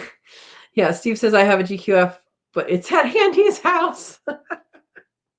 We know how that works. We know how that whole year worked, where Andy won everything. Oh my goodness. Yeah. Um, well, I'm still not ready for quail. I need to get my my stuff in order. And then I need to, by stuff, I mean I need the housing to be in order. And that is not nearly the case right now. Chickens I will get probably before quail. I have 2 chickens now, so we lost Rexy, but I will get chickens. I need to time it. I need to talk to Aaron. Aaron, are you on here? Because I want to time it so that they start laying once spring starts. I think he said 4 months for the American breast. Is that what he said? Anybody remember? He said on one of the lives. Well, he typed it on one of my lives. Yeah. Jacob says, I use heat lamps. I had a very bad experience with heat plate. I'm going to give it another go on one of my upcoming hatches, though. What was your issue with heat plate and what brand was it? Usually when people have issues with heat plates, it's that they have them too high or the ambient temperature is too low. So if that was the case, that's somewhat easy to fix. Okay. Andy says we lost power yesterday in one of the storms. I can't believe it didn't have eggs in my incubator. I was going to ask that. But I did have babies in the brooder. I did lose some, but that weren't feathered up all the way yet. So for those that don't know, how many years ago was it, Andy? 2? Was it 2 years ago? Every time there was a power outage, no, every time you had babies in the incubator, you had a power outage. I think that's how it worked, right? Yeah. Yeah. So one thing you can do, and I know, Andy, you know this already, I'm just telling other people that might be listening. One thing you can do in a power outage, if you have an incubator, keep it closed, wrap it up with a blanket or something. But before you do that, you have to open it to put stuff in. If you have those hand warmers, those like you crack it and you go like this, kind of shake it up, and it gets warm. Put a couple of those in your incubator, not touching eggs because I'm pretty sure it will bake them. But put them in there, and that will keep your incubator warm enough. And wrap it up with a blanket. Wait for the power to come back on, right? And then if you have a brooder, what you can do is heat water. Now, if you have a gas stove, like we talked about earlier, it's really easy to do. I have a video on how to light your gas stove. If you don't know how to light your gas stove in an emergency, watch that video. I don't know, maybe one of you find it. And basically, when you light your gas stove, you turn it to where it clicks. It goes click, click, click, click, click, and then you go to light. Well, what that is the igniter won't work. So the click, click, click, click, click. At that point, the gas is coming out, but until you go a little bit further, then the igniter, the electric igniter will work. When you don't have power, when it gets to the click, click, click point, the gas is still going, and you can literally light it with a match, and it will go. So you can do anything you want on your stovetop as long as you still have gas if the power's out. But you can boil water, heat some water, put it in a milk jug, wrap it with a flour sack towel or something, put that in with your babies. What I did, I had like 1 or 2 day old ones, and I actually put that into a cooler, moved my babies into a cooler. I moved some water in there with them. I didn't bring food because it was overnight, and I'm like, okay, let's see what happens. There wasn't really much room, and I closed the cooler, shoved something in it so it wouldn't close all the way, so they had air, and they were comfy cozy in the morning. So there's ways to keep your babies warm. If you don't have a gas stove, hopefully you know how to make a fire and boil water. Hopefully you have something to boil water with, whether that's wood or propane or whatever. But that is a key tip on how to do that so you don't lose babies. All right. Andy says, I think PJ was the first one I saw QuailCon this last year. Yeah. PJ was there early. Steve says, I stick with the heat lamp. My heat/brooder plate has never been plugged in. And Eric says, my grandfather was chief of police in Sioux City, and the city where the king lived. Viet Cong invaded and shot Grandpa. Oh my gosh, in the head, but survived. Wow. Eric, your family has stories. Your family definitely has stories. That I'm sure was quite the terrifying adventure. Goodness. Eddie says I will stay with heat lamps. Good night, Verna. Good night. Good night. Thank you for moderating. 2 years ago. Okay. Yeah. So funny. That was for Andy. Erica said, I had the same problem last year. Okay. Yeah, you did, didn't you? Andy says, only lost power if eggs were in the incubator. Exactly. Exactly. He didn't lose it this time at all. My goodness. Steve says, I bought a power inverter for my truck for just in case power outage. That is a great idea. Is that what it's called that plugs into the cigarette lighter, which no one uses? And it's a plug, like a 3-prong plug. Because I have one of those in my car, I think. I know I used to. It's probably still there. I didn't move it. Is that what's called? The inverter? Yeah. But then you got to make sure you have gas for your car. Dawn says, my double order of quail eggs ships Tuesday, Wednesday, or Thursday this week, I was told. Dawn, you are a hatchy girl right now. Yeah. You are a hatchaholic, which is good. Jacob says, it was the larger producer's pride one from Tractor Supply. Okay, but I don't believe it was low enough. I have been doing more research on heat plates and try and fix my issues. Okay, Jacob, I believe I have a video. Look at heat plate. I think that might help you. The Tractor Supply one is made for chickens. The issue with that is it does not go low enough at all for quail.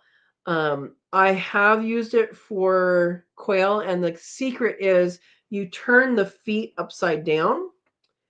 So it has it's like a 3-prong, like there's three, this is straight. How do I do this? I don't know. This is straight. Pretend that's straight. It's not because it's my thumb. And it has 3 prongs, right? So you want to do is you want to flip it and raise it up on something. So you can flip the legs without flipping the unit and raise it up on something. So you have to balance it on something, and it'll be fine to balance. It's not going to be, hopefully, not going to be hot enough to start a fire. But you can put it on a piece of wood or I did it on a teacup, and it will work fine for you then. So it does work. The plate itself works great. The problem is the legs. So you have to modify what you're doing with the legs. And so I started upside down. And then when you need a little bit more and a little bit more, you're just going to have to shim it basically until it gets that first notch. And then once it gets that first notch, they're going to get old enough that you can leave it there for a couple of days and then go up a little bit more. So yeah, the Tractor Supply one, the Producer's Pride, I think you said, yeah. The one for that, it's made for chickens and it works very well for chickens, but it doesn't have enough smaller increments for quail. So you have to be the one to make the increments happen. The other way that you can help this is so if you have 2 long, so those ones are rectangular, there's 2 long sides and 2 short sides. If you have, so here it is, right? Here's 2 long sides and 2 short sides.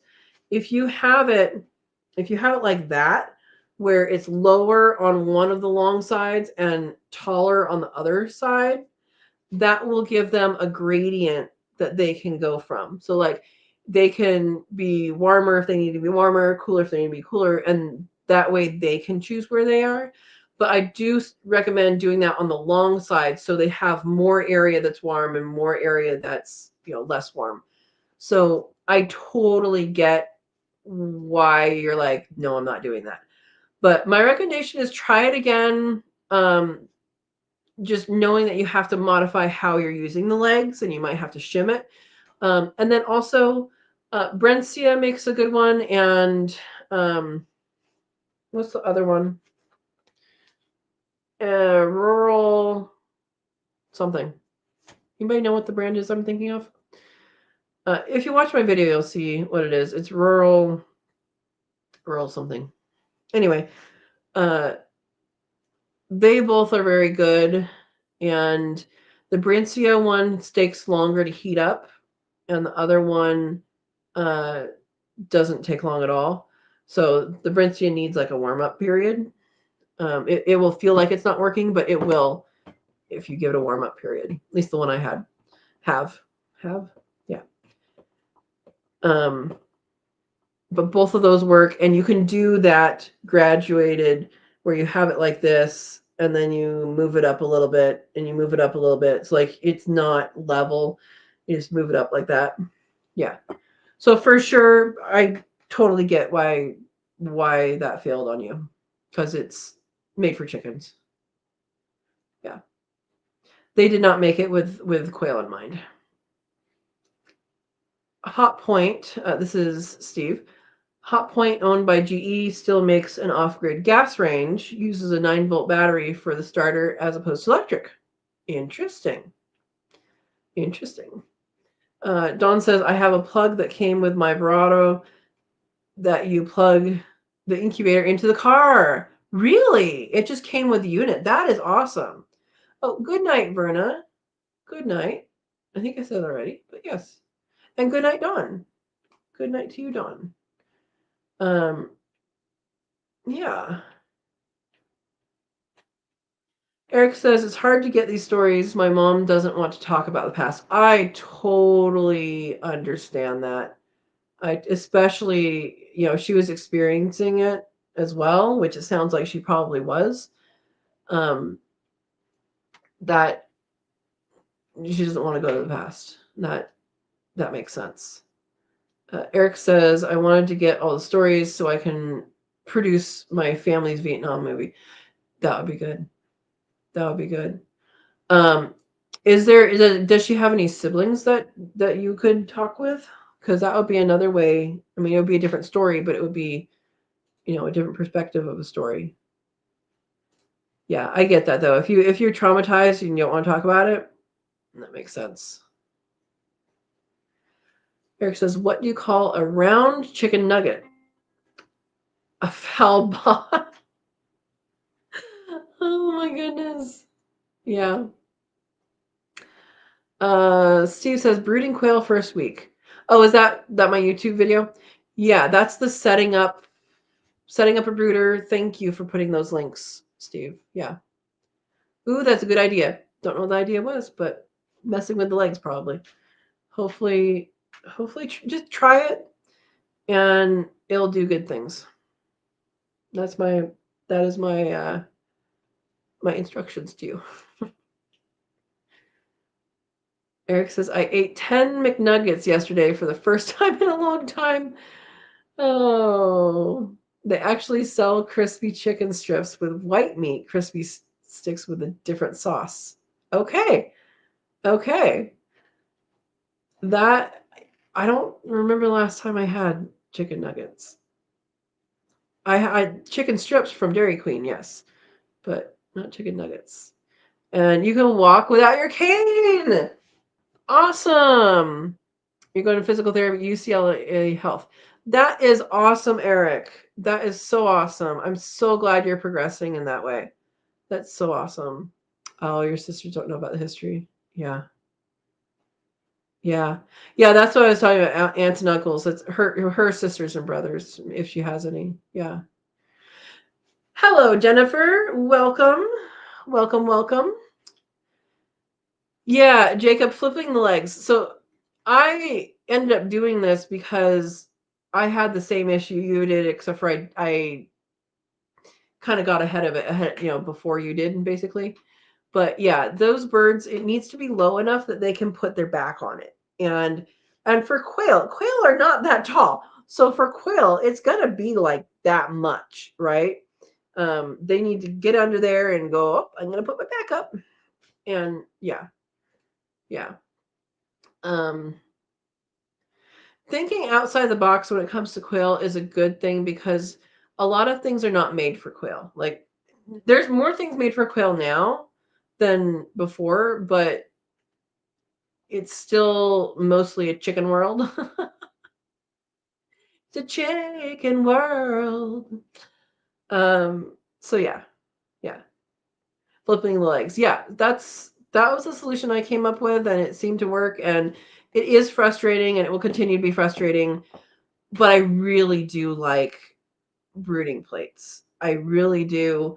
Um, and if you want to take it one step further, if you have a broody mama, especially if she doesn't hatch her own eggs and she just likes to be broody, if you have a broody mama and she continues to be broody or she does it several times, bring her inside to the brooder and have her be a broody mama with babies because she will parent those babies and you won't have any babies stuck in the corner screaming at you in the middle of the night because they can't find the heat source, because that does happen the first couple nights when you do use a brooder plate, is they can go away from the heat and not understand how to get back.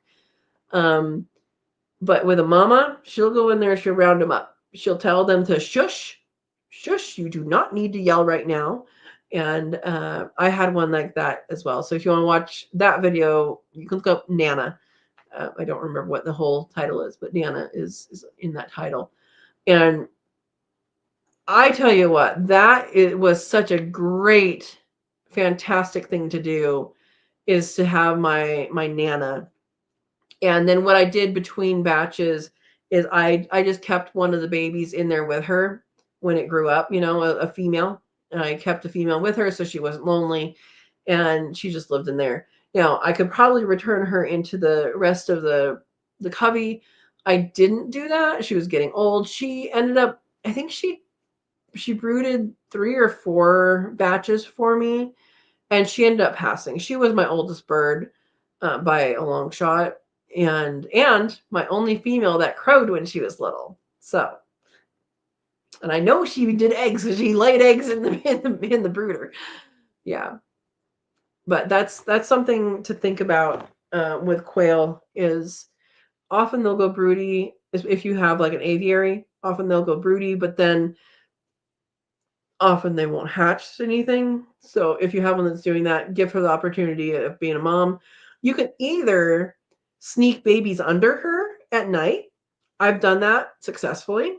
Or you can bring her into the brooder and have her brood all of them. And she will love it. Yeah. Eric says, I probably know more about family history than my Aunt Kim told me something's last year when she was going to go on a cruise with my other aunt. Yeah. I mean, the more stories you collect, the better, and the more understanding you're going to have of your family history, for sure. And it's funny because you can get the same story from multiple people and it'll be different, right? I know my mom has been collecting stories, but I also know, like, I lived with my grandma when I was in graduate school and a couple years after that, while I was saving up for a house. And so I had a different relationship with her.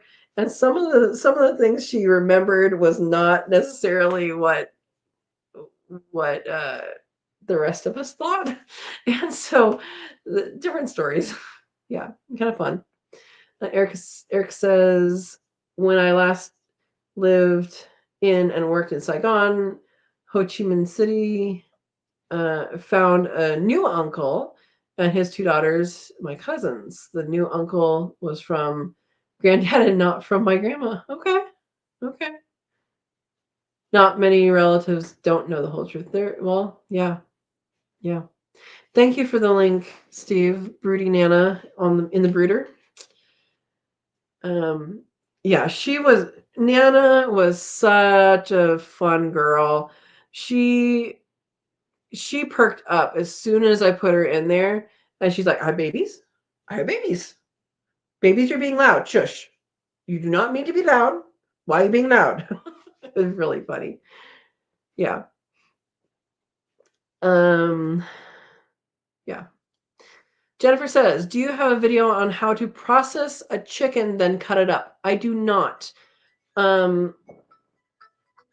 I have a video on parting out rabbit, but I don't have a video on parting out chicken. I've actually never processed chicken. I've processed quail and I've processed rabbit. So I can't imagine chicken would be that incredibly different than quail or rabbit, honestly, as far as the innards and things. For quail and rabbit, I use cervical dislocation for the processing. For chickens, I know people cut. I don't think there would be any reason why you wouldn't be able to do cervical dislocation either, but I don't know. But yeah, cutting it up. So what you're saying is parting it out. What I would say is, if you have chicken already and you're doing that, try it on one of your chickens, right? But if you are learning, even if you go to the store and get a rotisserie chicken and you practice cutting where those bones are, you're going to get some experience and you're going to have dinner. Or you can do a raw chicken, like you can buy a whole chicken from the store. That's expensive. You're probably going to be cheaper to get a rotisserie chicken. Something that I recommend to people when they are starting out, not quite sure how to part something out, not quite sure what the bones look like and stuff. So this is more specifically towards rabbit, but you could also do it with chicken, is to crock pot or pressure cook. Hang on.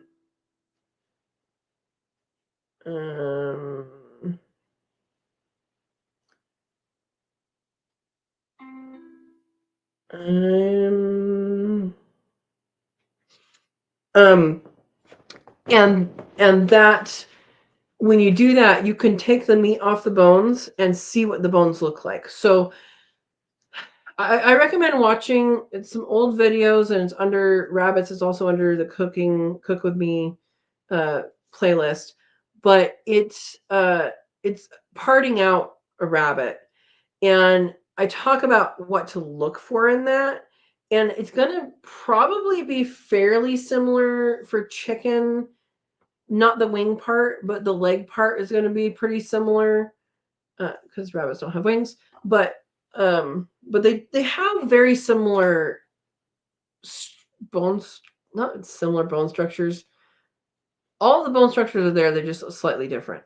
And so, number one, if you crock pot or pressure cook the species you're going to be parting out, you can literally take the meat off the bone and look at where the bones are, because the bones are going to be what you're going to deal with mostly. You can cut through the flesh, and then the bones are what you're going to deal with.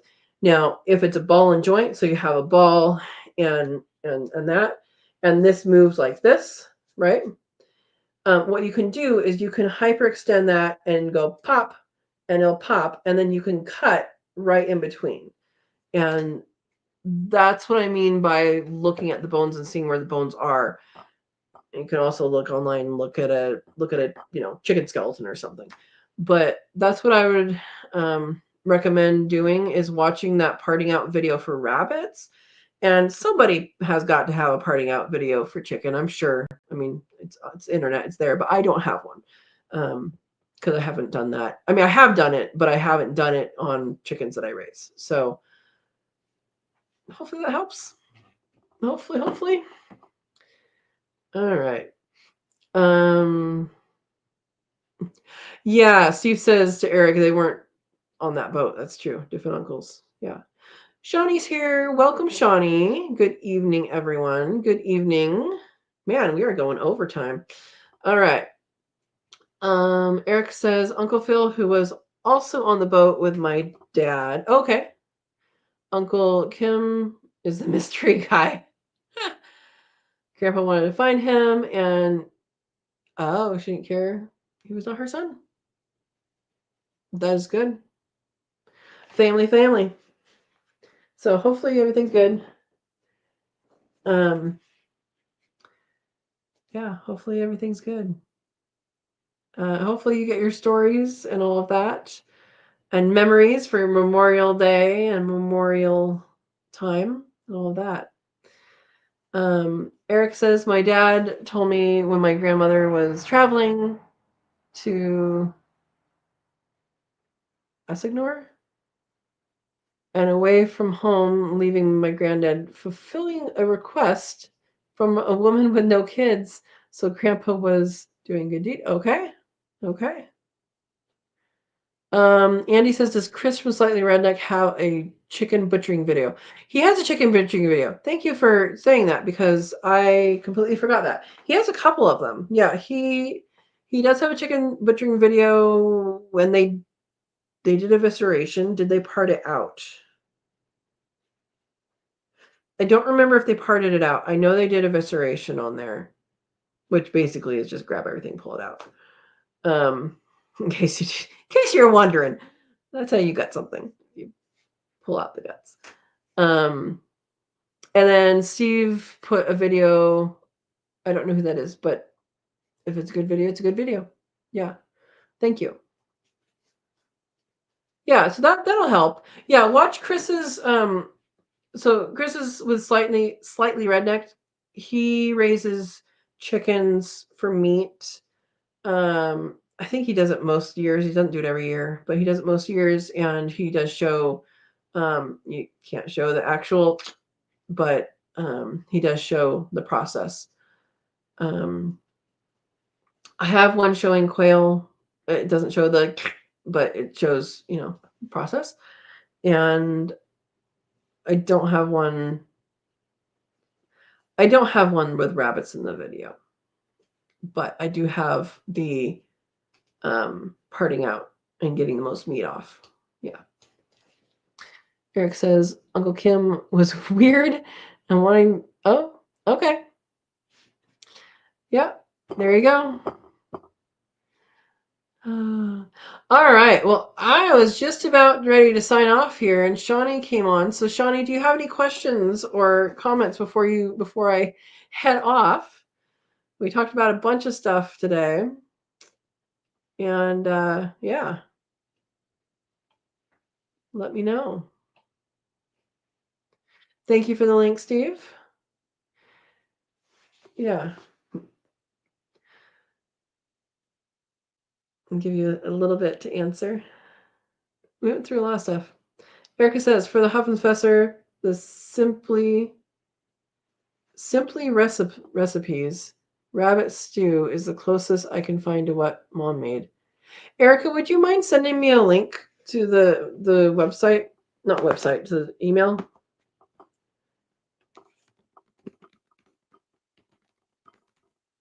Here's my email. soandtare@gmail.com. Would you mind sending me a link, because then I can do that. And if you said dumplings too, right? So if you have a dumpling recipe, or I can use I can't use what we did before. I have to look it up though. If you knew how to email, to send a link. Oh, are you on your phone? You're on your phone, aren't you? Okay. Simply Recipes Rabbit Stew. Simply Recipes Rabbit Stew. Rabbit stew with mushrooms?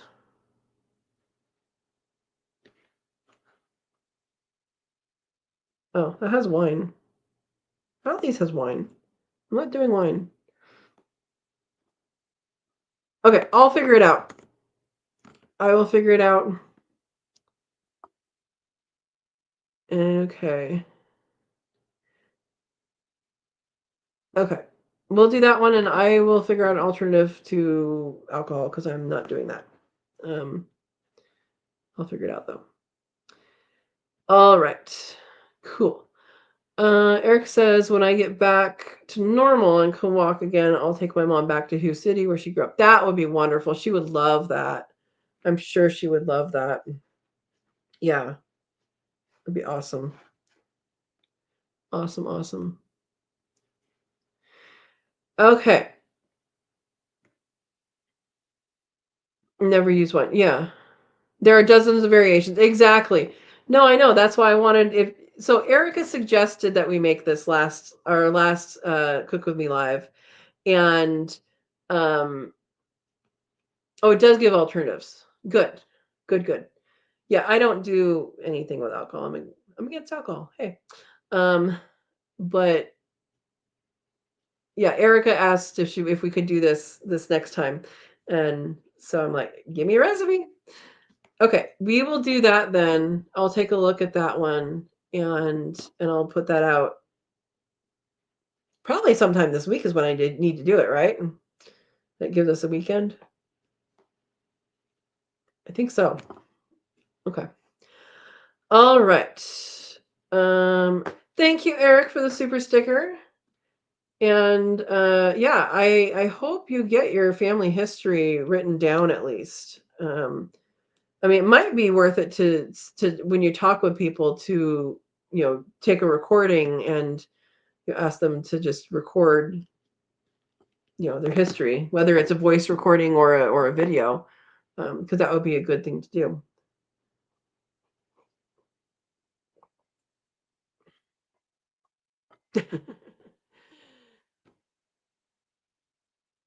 All right. Thank you, Steve. All right. Alternative for the wine: 1 cup chicken stock with 1 tablespoon vinegar or lemon juice, 1 cup non-alcoholic apple cider. Okay, just apple cider.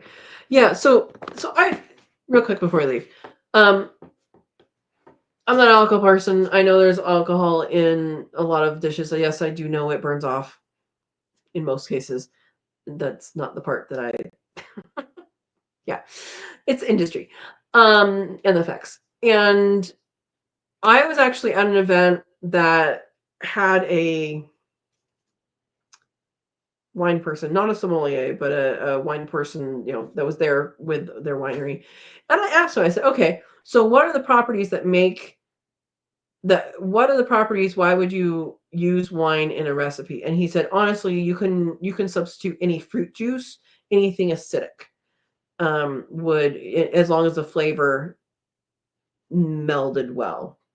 And I don't think he said melded, but that's what he said is you can substitute with fruit juice. A lot of times people substitute with pineapple juice or apple juice and some sort of combination. So yeah. If clown farts, does it smell funny? I think so. People would laugh. Um, Steve says we have a video of our grandmother doing a family history. Tearjerker to watch these days. I bet. Sue says she left more mysteries when it was over because she would hint at events but would never talk bad about someone. Oh my goodness. Yeah, I can see that. All right, guys, I'm going to head out. Thank you for joining me. Reminder that next week our live is on Thursday, 6 p.m. Pacific time, same time, different day. It'll be right after Chris with Slightly Redneck. So if you're watching his live, it'll be right after his. And yeah, that's where we are. I hope everybody has a good week and has a good weekend. And have a wonderful night. Everybody saying good night. Good night. And we will talk to you later. Thanks for coming. We'll see you next Thursday. Oh, thank you to Verna and Steve to be moderators. And you guys did a fabulous job with the links tonight. I think that's awesome. Thank you. All right. Good night, everyone. Oh, still time to be Katrina Kit before Cook Me Live. Thank you, Steve. Good night.